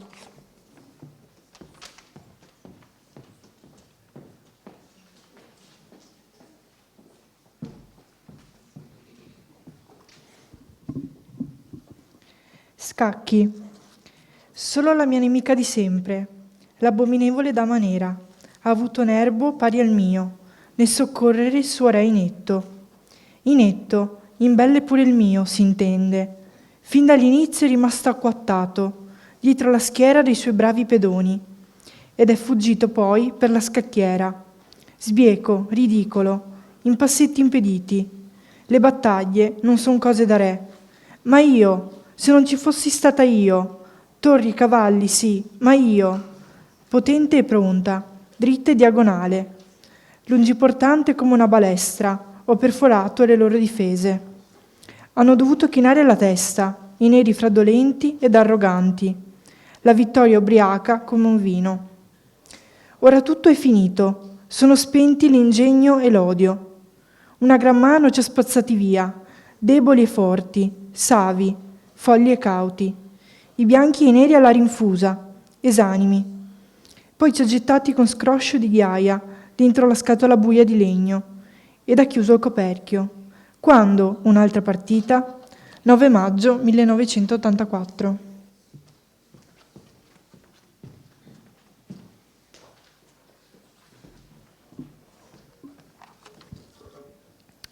Pio. Pio bave un corno. Pio per costrizione, Pio contro voglia, Pio contro natura, Pio per Arcadia, Pio per eufemismo. Ci vuole un bel coraggio a dirmi Pio e a dedicarmi persino un sonetto. Pio sarà lei, professore, dotto in greco e latino, premi Nobel, che batte alle chiuse imposte coi ramicelli di fiori, in mancanza di meglio, mentre io mi inchino al gioco, pensi quanto contento. Fosse stato presente quando m'han reso Pio, le sarebbe passata la voglia di fare versi, e a mezzogiorno di mangiare il lesso. O pensa che io non veda, qui sul prato, il mio fratello intero, erto, collerico, che con un solo colpo delle reni insemina la mia sorella vacca? O i Gewalt, inaudita violenza, la violenza di farmi non violento, 18 maggio 1984.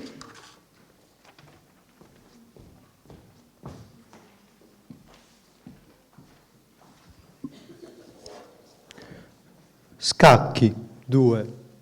Così vorresti a metà partita, a partita quasi finita, rivedere le regole del gioco? Lo sai bene che non è dato. Arroccare sotto minaccia? O addirittura, se ho capito bene, rifare i tratti che hai mossi all'inizio? Via, le hai pure accettate queste regole, quando ti sei seduto alla scacchiera. Il pezzo che hai toccato è un pezzo mosso. Il nostro è un gioco serio, non ammette contratti, confusioni e contrabbandi. Muovi, che il tuo tempo è scarso. Non senti ticchettare l'orologio?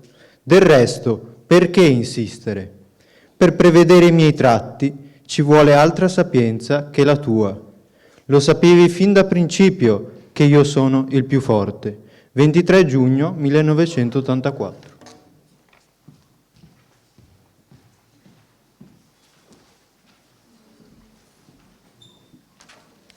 Il decatleta. Credetemi, la maratona non è niente, né il martello né il peso. Nessuna gara singola può compararsi con la nostra fatica. Ho vinto, sì, sono più famoso di ieri, ma sono molto più vecchio e più logoro.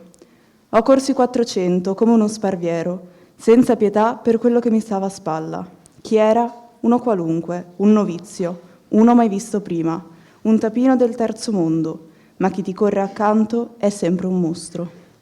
Gli ho stroncato le reni, come volevo. Godendo del suo spasimo, non ho sentito il mio. Per l'asta è stata meno facile, ma i giudici, per mia fortuna, non si sono avveduti del mio trucco e i 5 metri me li hanno fatti buoni. Il giavellotto, poi, è un mio segreto. Non bisogna scagliarlo contro il cielo è vuoto, perché vorreste trafiggerlo? Basta che immaginiate, in fondo al prato, l'uomo o la donna che vorreste morti, e il giavellotto diventerà una zagaglia, fiuterà il sangue, volerà più lontano. Dei 1.500 non vi saprei dire. Li ho corsi pieno di vertigine e di crampi, testardo e disperato, terrificato dal tamburo convulso del mio cuore. Li ho vinti, ma a caro prezzo. Dopo, il disco pesava come di piombo e mi sfuggiva dalla mano, viscido del mio sudore di veterano affranto. Dagli spalti mi avete fischiato, ho sentito benissimo. Ma che cosa pretendete da noi? Che cosa ci richiedereste ancora? Di levarci per l'aria in volo? Di comporre un poema in sanscrito? Di arrivare alla fine di pi greco? Di consolare gli afflitti? Di operare secondo pietà? 4 settembre 1984.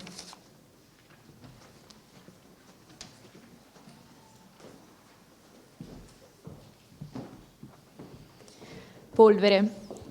Quant'è la polvere che si posa sul tessuto nervoso di una vita? La polvere non ha peso né suono, né colore né scopo. Vela e nega, oblitera, nasconde e paralizza. Non uccide, ma spegne. Non è morta, ma dorme. Alberga spore vecchie di millenni, pregne di danno a venire. Crisalidi minuscole in attesa di scindere, scomporre, degradare. Pure agguato confuso e indefinito, pronto per l'assalto futuro.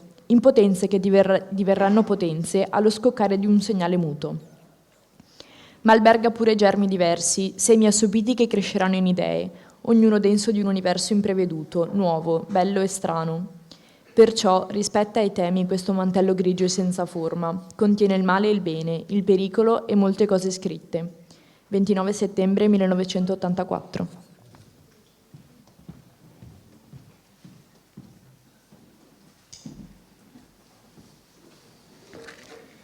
C'è una valle che io solo conosco, non ci si arriva facilmente, ci sono dirupi al suo ingresso, sterpi, guadi segreti ed acque ripide, ed i sentieri sono ridotti a tracce.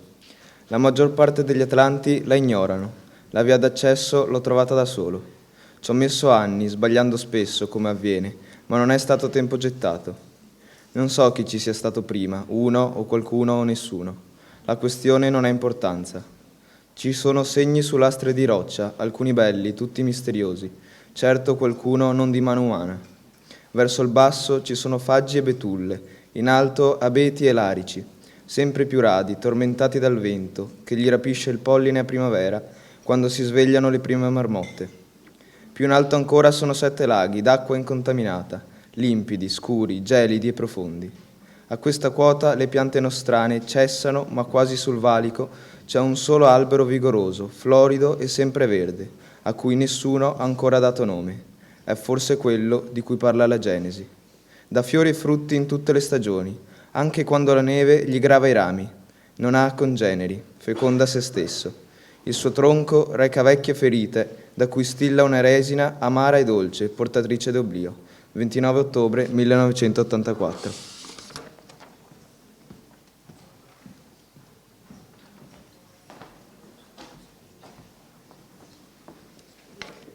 Agenda.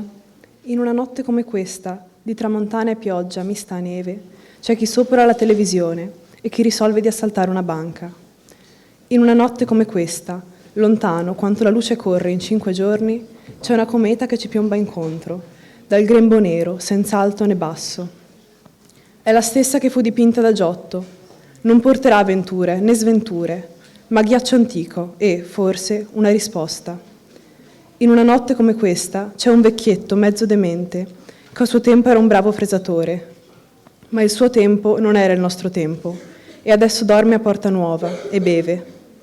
In una notte come questa c'è chi si stende vicino a una donna e gli sembra di non avere più peso, che i suoi domani non abbiano più peso, che conti l'oggi e non conti il domani, ed il fluire del tempo abbia sosta.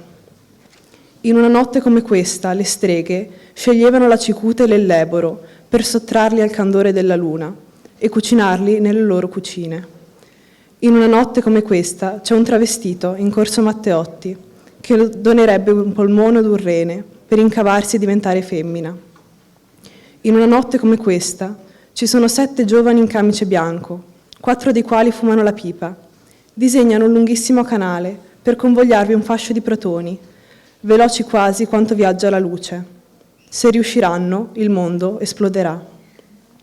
In una notte come questa, un poeta tende l'arco a cercare una parola che racchiuda la forza del tifone ed i segreti del sangue e del seme. 24 novembre 1984.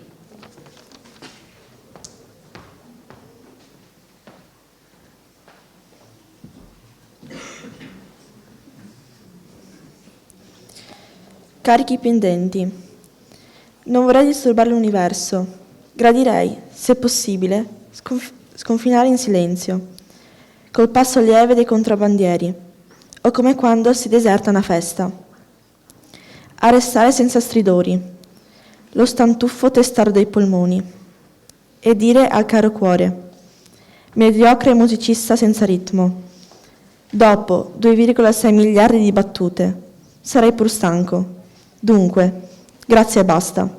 Se possibile, come dicevo, se non fosse di quelli che restano, dell'opera lasciata monca, ogni vita è monca, delle pieghe e piaghe del mondo, se non fosse dei carichi pendenti, dei debiti progressi, dei precedenti inderogabili impegni. 10 dicembre 1984.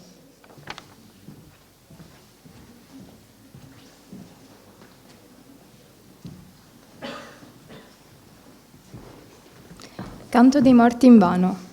Sedete e contrattate, a vostra voglia, vecchie volpi argentate. Vi moriremo in un palazzo splendido, con cibo, vino, buoni letti e buon fuoco, purché trattiate e contrattiate le vite dei nostri figli e le vostre. Che tutta la sapienza del creato converga a benedire le vostre menti e vi guidi nel labirinto. Ma fuori al freddo vi aspetteremo noi, l'esercito dei morti invano, noi della Marna e di Monte Cassino, di Treblinka, di Dresda e di Hiroshima. E saranno con noi i lebbrosi e i tracomatosi, gli scomparsi di Buenos Aires, i morti di Cambogia e i morituri di Etiopia, i patteggiati di Praga, gli esangui di Calcutta, gli innocenti straziati a Bologna. Guai a voi se uscirete discordi, sarete stretti dal nostro abbraccio. Siamo invincibili perché siamo i vinti, invulnerabili perché già spenti. Noi ridiamo dei vostri missili. Sedete e contrattate, finché la lingua vi si secchi. Se dureranno il danno e la vergogna, vi annegheremo nella nostra putredine. 14 gennaio 1985.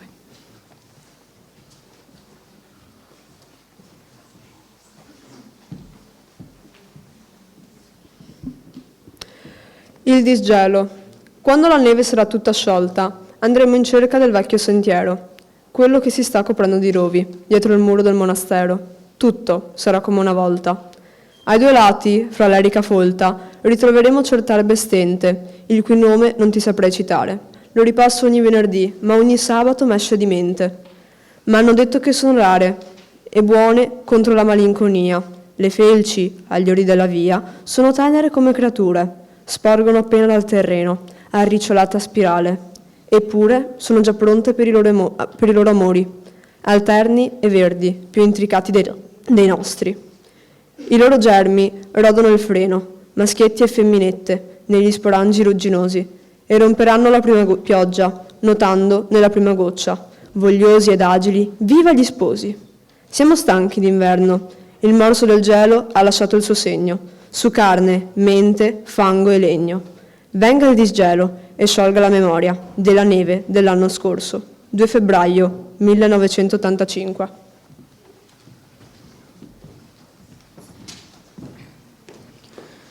Sansone, figlio di madre sterile, ero stato annunciato anch'io da un messaggero di viso tremendo. Ero un figlio del sole, sole io stesso. Avevo la forza del sole compressa nei lombi di toro. Io, sole e bestia, ho ucciso i miei nemici a mille, ho infranto porte e speziato catene, sfondato donne e incendiato raccolti, finché una Delila filistea non m'ha raso la chioma e il nervo e non m'ha spento la luce negli occhi. Contro le tenebre non c'è lotta. I capelli mi sono ricresciuti e la forza di Bruto, non la voglia di vivere.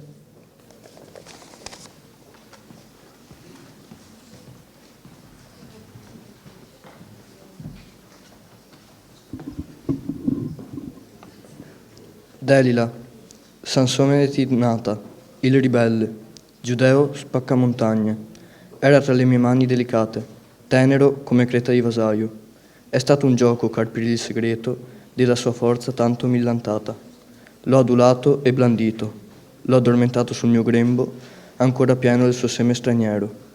L'ho accecato e gli ho raso i capelli, sciogliendo la virtù delle sue reni. La mia rabbia e la mia lussuria non hanno mai trovato tanta pace, quanto nel rimirarlo in catene, non quando lo sentivo penetrarmi. Vado ora al suo destino. Che mi importa? 5 aprile 1985.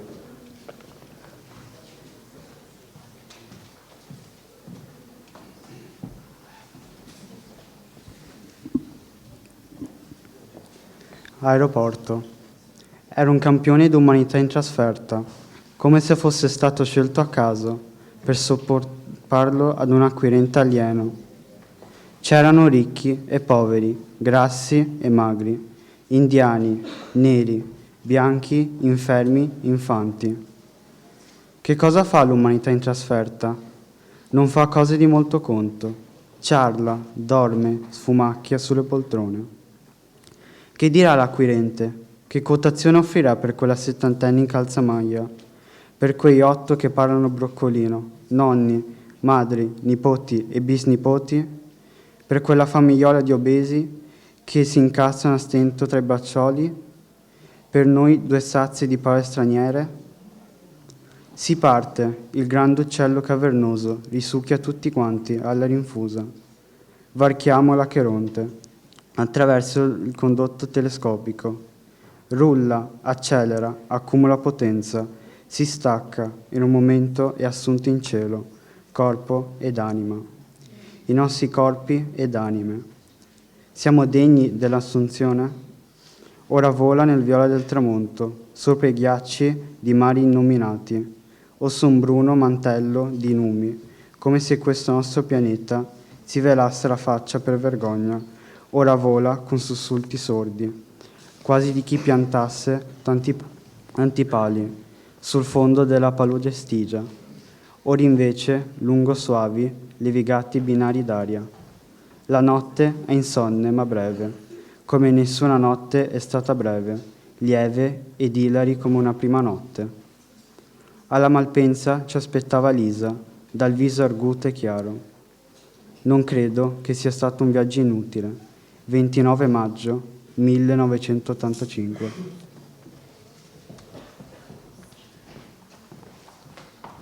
A giudizio. Il tuo nome? Alex Zink. Dove sei nato? A Norimberga, città illustre ed antica, giustamente famosa, o giusto giudice, Entels, perché vi furono dettate certe leggi che qui non interessano. Vikings, per un processo discutibile. Druitens, perché vi vengono prodotti i migliori giocattoli del mondo. Dimmi come hai vissuto, senza mentire, qui sarebbe inutile. Sono stato operoso, o giusto giudice. Pietra su pietra, marco dopo marco, ho fondato un'industria modello. Il miglior traliccio, il miglior feltro erano quelli della ditta Zink. Era un padrone umano e diligente, prezzi onesti, salari generosi, mai una controversia coi clienti e soprattutto, come ti dicevo, il miglior feltro prodotto in Europa. Usavi lana buona? Lana fuori del comune, o giusto giudice, lana sciolta di intrecce, lana di cui avevo il monopolio. Lana nera e castana, fulva e bionda, più spesso grigia o bianca. Da quali greggi? Non so, non mi interessava, la pagavo in contanti. Dimmi, i tuoi sonni sono stati tranquilli? Di norma sì, giusto giudice, anche se qualche volta in sogno ho udito gemere fantasmi dolenti. Discendi, tessitore, 19 luglio 1985.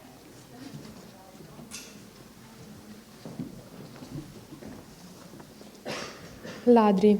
Vengono a notte come fili di nebbia, spesso anche in pieno giorno.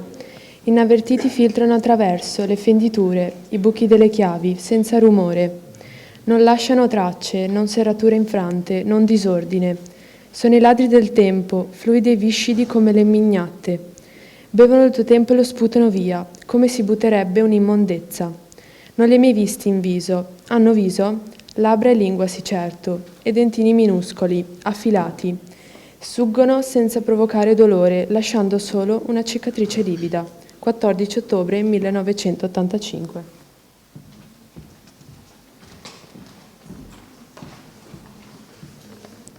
Agli amici, cari amici, qui dico amici nel senso vasto della parola, moglie, sorella, sodali, parenti, compagne e compagni di scuola, persone viste una volta sola o praticate per tutta la vita, purché fra noi, per almeno un momento, sia stato teso un segmento, una corda ben definita. Dico per voi, compagni d'un cammino folto, non privo di fatica, per voi pure che avete perduto l'anima, l'animo, la voglia di vita. O nessuno, o qualcuno, o forse uno solo, o tu che mi leggi, ricorda il tempo, prima che si indurisse la cera, quando ognuno era come un sigillo. Di noi ciascuno reca l'impronta dell'amico incontrato per via, in ognuno la traccia di ognuno, per il bene o il male, in saggezza o in follia, ognuno stampato da ognuno. Ora che il tempo urge da presso, che le imprese sono finite, a voi tutti l'augurio sommesso, che l'autunno sia lungo e mite. 16 dicembre 1985.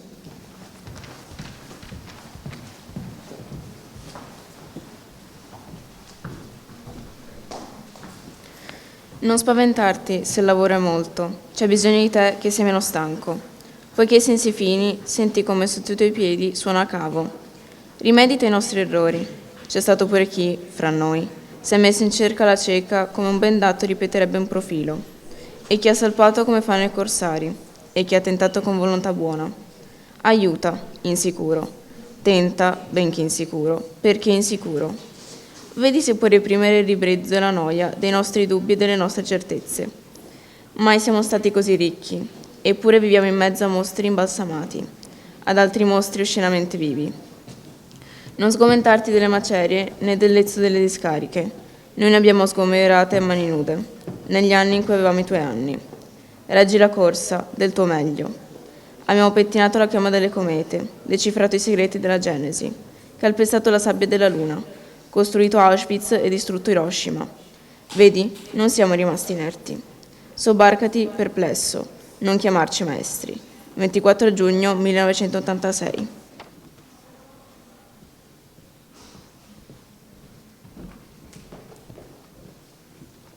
Agosto. Chi rimane nella città in agosto? Solo i poveri e i matti, le vecchiette dimenticate, i pensionati con Volpino, i ladri, qualche gentiluomo e i gatti. Per le sale deserte senti un percuotere fitto di tacchi. Vedi donne col sacco di plastica, nella linea d'ombra lungo i muri. Sotto la fontanella col torretto, dentro la pozzavere d'alghe, c'è una naiade di mezza età, lunga 10 centimetri e mezzo, al solo indosso il reggipetto. Qualche metro più in là, a dispetto del celebre divieto, i colombi questuanti ti circondano a stuolo e ti rubano il pane dalla mano. Senti frusciare nel cielo, in volo, stracco, il demone meridiano. 22 luglio 1986.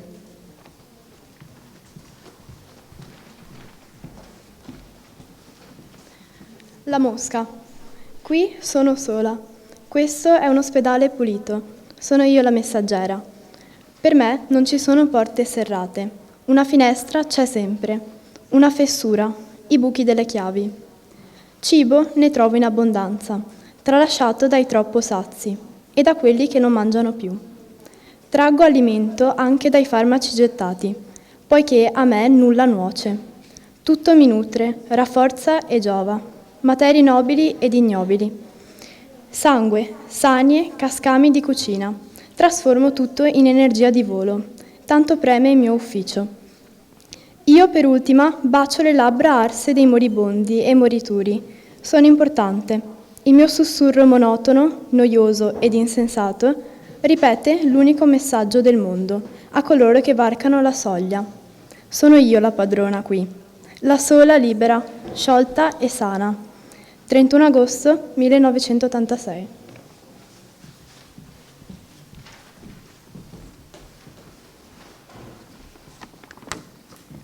Il dromedario. A che tante querele, liti e guerre? Non avete che da imitarmi. Niente acqua? Me ne sto senza. Attento solo a non sprecare fiato. Niente cibo? Attingo alla gobba. Quando i tempi vi sono propizi, crescetene uno anche voi. E se la gobba è floscia, mi bastano pochi sterpi e paglia. L'erba verde è lascivia e vanità.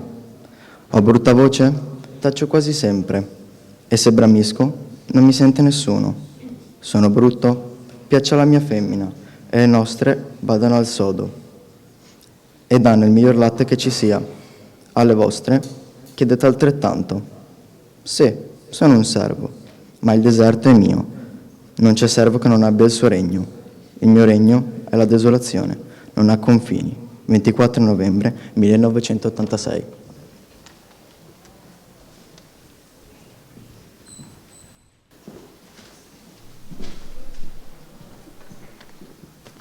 Almanacco. Continueranno a fluire a mare i fiumi indifferenti, o a valicare rovinosi gli argini, opere antiche d'uomini tenaci.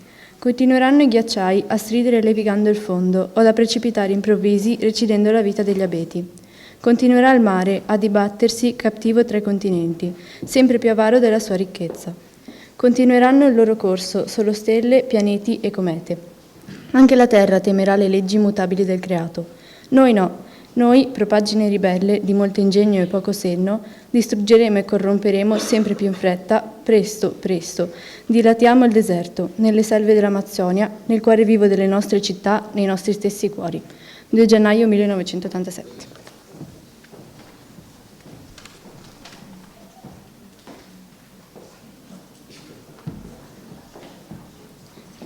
La partenza. I reti in corte ad Dunfermline, tutti bevono a prova. Trovatemi un buon marinaio per la mia nave nuova. Si leva e parla un cavaliere, alla destra del re. Sir Patrick Spence è un marinaio che meglio non ce n'è. Ha scritto il re una lunga lettera, l'ha fatta sigillare. Sir Patrick cercano e lo trovano sulla riva del mare. In Norvegia, in Norvegia, in Norvegia sull'onda. La figlia del re di Norvegia, portatemi a questa sponda. Sir Patrick legge una parola e gli si allegra il cuore, e poi ne legge una seconda e piange di dolore. Chi sarà stato che ha parlato al re del mio talento? Ora ci tocca di partire nella stagione del vento. Sia pioggia o neve, vento o grandine, la nave ha da salpare. La figlia del re di Norvegia dobbiamo qui portare. In tutta fretta son partiti ed era un lunedì, han preso terra là in Norvegia che era mercoledì.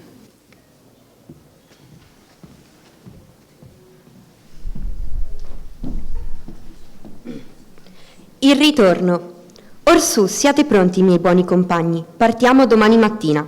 Io temo, Signore, una grande tempesta sento che s'avvicina. Ho visto ieri la luna nuova, con la vecchia fra i corni. Signore, se partiamo temo che nessuno ritorni. Avevan forse fatto un miglio e forse no. Si fece scuro e nacque un vento e il mare si arruffò. Si strappa l'ancora, si spacca l'albero, si sfondano le murate. Il mare dentro si precipita, son tutte sgretolate. Portate un panno di buona seta e un rotolo di stoppa, stoppate bene tutto in giro la falla che ci appoppa. Hanno portato del buon panno, han portato la stoppa, ma l'acqua seguita ad entrare dalla falla di poppa. Ahi, quanto spiacque ai cavalieri, bagnare gli alti tacchi, ma presto l'acqua giunse a spegnere i loro fieri pennacchi. E quante coltri di piumino vennero a galleggiare, e quanti figli di gran dame si vinero a negare. Ahi, quanto a lungo aspettarono le dame biancafronte, prima che scorgano la nave spuntare all'orizzonte. E aspetteranno le donzelle dai pettini dorati, perché mai più ritorneranno i loro innamorati. A 10 miglia da Berdù è fondo 100 piedi, e laggiù dorme Sir Patrick Spence con i suoi cavalieri.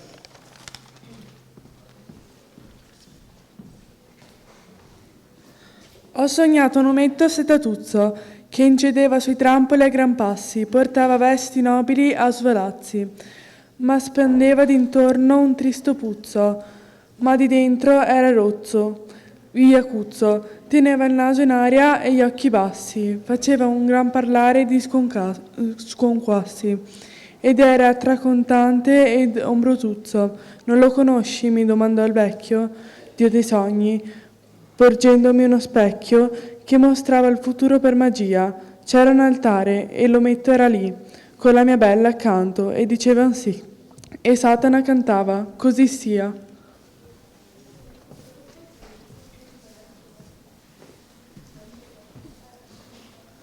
Un abete sta solitario, là, nel nord, sul pendio deserto.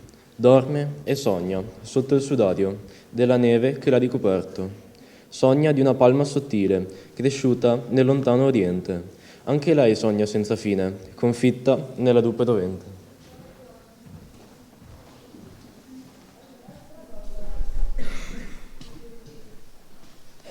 Sono tornato nella camera, dove lei mi giurò amore ardente.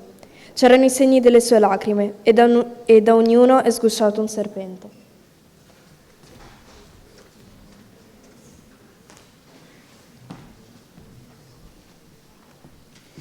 La notte è quieta, dormono le vie. In questa casa stava la mia bella. È molto tempo ormai che se n'è andata, ma la sua casa è rimasta quella. Davanti è un uomo che guarda nel buio e si torce le mani per la pena. Ecco si volge e il suo volto è il mio volto.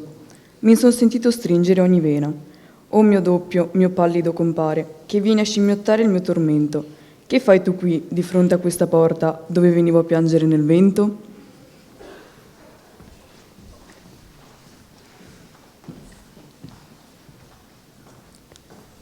Caro amico, ci sei cascato e ti tormenta un nuovo dolore.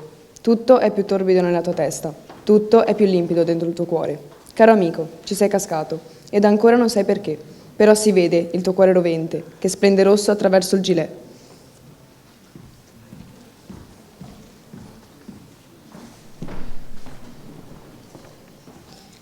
Il nostro mondo è troppo frammentario. Ormai sta diventando necessario che un professor venga a restaurare quell'ordine che ormai la vita ha perso e ne cavi un sistema razionale. Lui taglia a pezzi la sua papalina e tappa tutti i buchi dell'universo.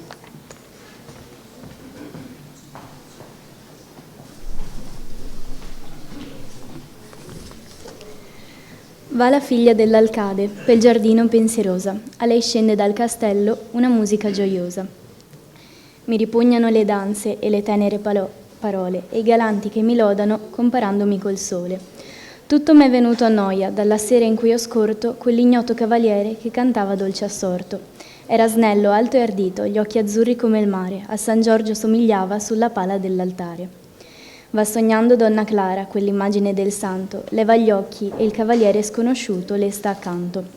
Sotto il lume della luna già si intrecciano le dita, l'aria mite della notte bacia l'aiuola fiorita. Rose rosse come il sangue danno impulso al loro amore, però dimmi, cara amica, perché questo tuo rossore? Sono state le zanzare, oh, mi sono odiose, quasi quanto le incresciose schiere dagli ebrei dai lunghi nasi.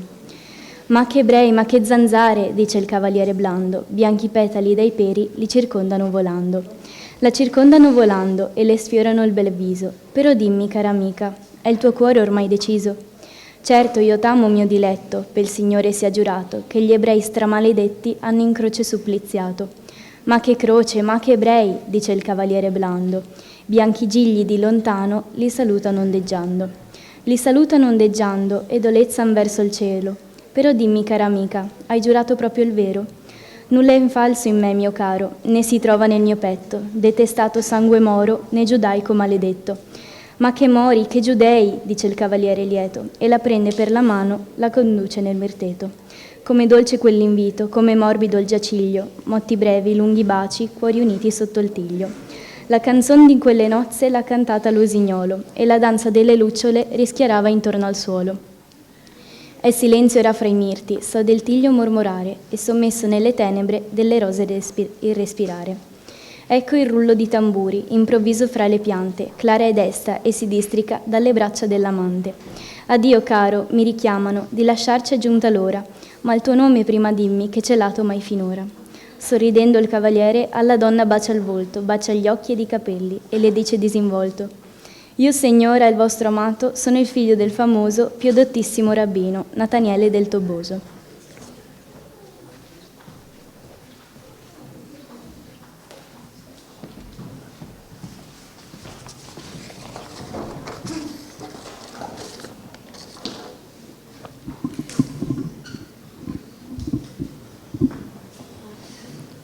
La notte sulla spiaggia. La notte è fredda e senza stelle, ed il mare sbadiglia. Sopra il mare, sdraiato sulla pancia, giace il vento del nord, brutto e deforme, come un vecchiaccio balordo a cui prende il morbino.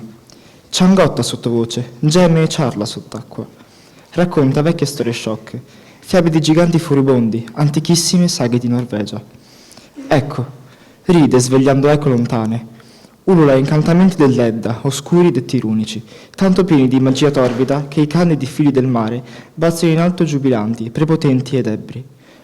Ma sulla piatta battigia, sulla sabbia madida e salata, avanza furtivo uno straniero, alberga più tempesta nel suo cuore che tutte le onde e i venti. Là, dove calca il suolo, sprizzano faville e le conchiglie stridono. Si serra indosso un mantello grigio e avanza veloce nella notte e nel vento, che brilla amica e chiama dalla solitaria capanna del pescatore. Padre e fratello sono in mare. Là, sola soletta è rimasta a casa la giovinetta pescatrice. Siede presso il focolare, tende l'orecchio al domestico più rimbotto della marmitta. Getta stecchi strudoli sul fuoco, vi soffia forte. Sì che il riflesso rosso batte incantato sulla fronte pura, sulla tenera spalla bianca che si affaccia alla rozza camicia, sulla piccola mano diligente che tende la gonna sull'anca gentile. Ecco, la porta si spalanca. Entra lo straniero notturno. Il suo sguardo si posa fermo sulla fanciulla snella, che freme davanti a lui, come un giglio nel vento. Getta a terra il mantello e le sorride e parla. Vedi, mantengo la promessa. Sono venuto, e come me è venuto l'antico tempo in cui i celesti discendevano alle figlie degli umani per abbracciarle e generare in loro stirpi di re, portatori di scettro ed eroi, meraviglia del mondo. Ma riscuotiti, o donna, dal tuo stupore, e ti prego, fammi del tè col rum, perché fa freddo là fuori, e in queste notatacce ci viene un accidente anche a noi, degli eterni, e non è raro che ci prenda una divina infreddatura e una tosse immortale.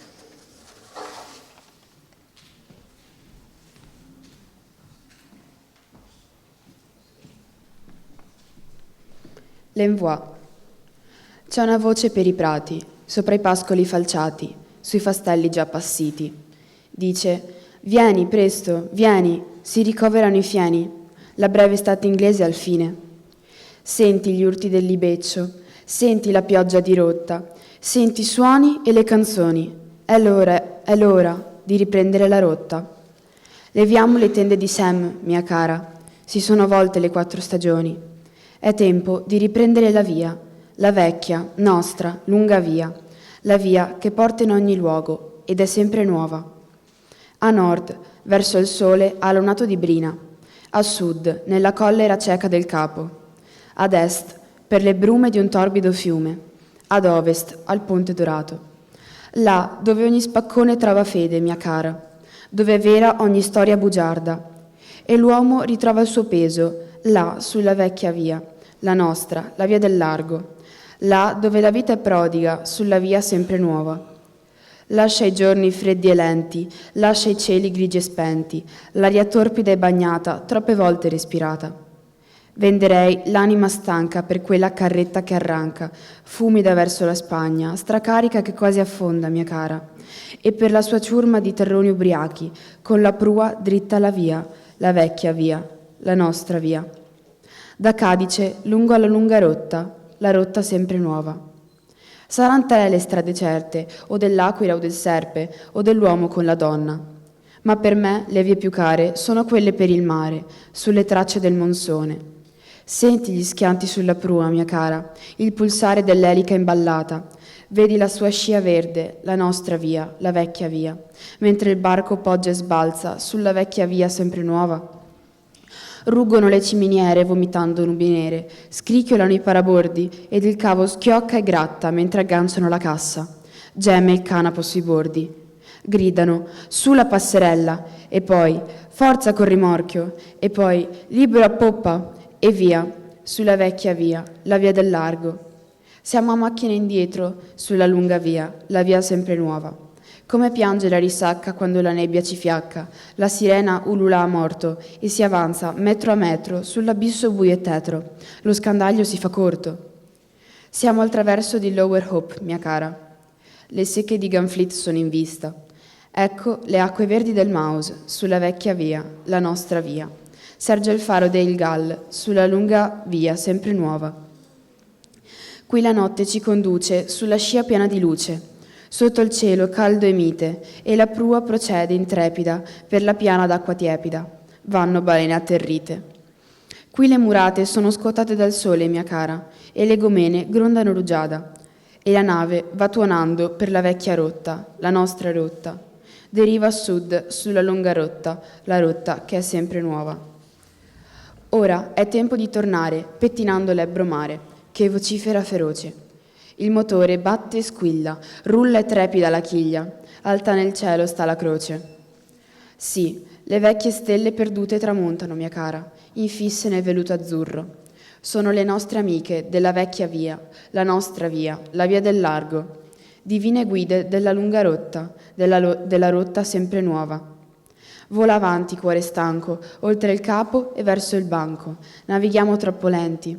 Ci son 20.000 miglia per quest'isola che sbadiglia, nel suo letto di correnti e di madi d'orchidee. Hai sentito il richiamo del libeccio e la voce della pioggia al largo. Hai sentito le canzoni. È l'ora di riprendere la rotta. Dio solo sa cosa troveremo, mia cara, sa il diavolo cosa faremo, ma siamo di nuovo sulla via del ritorno, sulla via vecchia, la via nostra, la via del largo. Stiamo sulla lunga rotta, la rotta che è sempre nuova.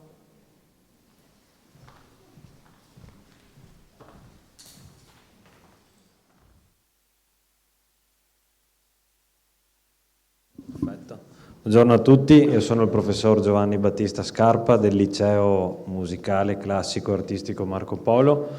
Con il nostro gruppo di musica d'insieme Archi eseguiremo complessivamente 6 brani, 5 dei quali sono del compositore ungherese Béla Bartók, un compositore vissuto sostanzialmente, che ha operato nella prima metà del Novecento. L'ultimo brano invece, più spumeggiante, del compositore gallese Karl Jenkins, intitolato Palladio, ispirato proprio all'architetto vicentino. Buon ascolto.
vorrei solo molto brevemente ringraziare tutte coloro e tutti coloro che hanno reso possibile questa lettura.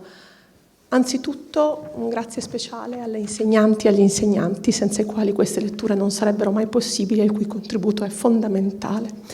Grazie alle associazioni che hanno collaborato ancora o per la prima volta alle letture civili. L'Associazione Donne Ebree Italiane, l'Associazione Nazionale Partigiani d'Italia, 7 Martiri, i Figli della Shoah, il Granello di Senape, l'Istituto Veneto per la Storia della Resistenza, Emergency. E ringrazio tutte le cittadine e tutti i cittadini che a partire da vicende, storie, esperienze, formazioni differenti hanno voluto dare voce e tempo alle parole di Primo Levi, e fra questi per la prima volta 2 operatrici dell'ospedale civile, che della civiltà è un presidio in questa città perché cura tutte e tutti. E io mi auguro, ecco, che questa forma di lettura partecipata e collettiva nel dare voce anticamente, perché è una pratica antica, alle parole di coloro che ci hanno preceduti, ci permettano di crescere e arricchire la tradizione, il senso e la storia della tradizione, che è memoria e che deve essere memoria per un presente e un futuro migliore. Nel libro di Maria Teresa Sega, un direttore scolastico dice a uno studente espulso: verranno tempi migliori. Ecco, forse devono venire già adesso. E quindi questa è la prospettiva, io credo, di queste letture. Lascio la parola alla Presidente, scusatemi se vi ho rubato tempo.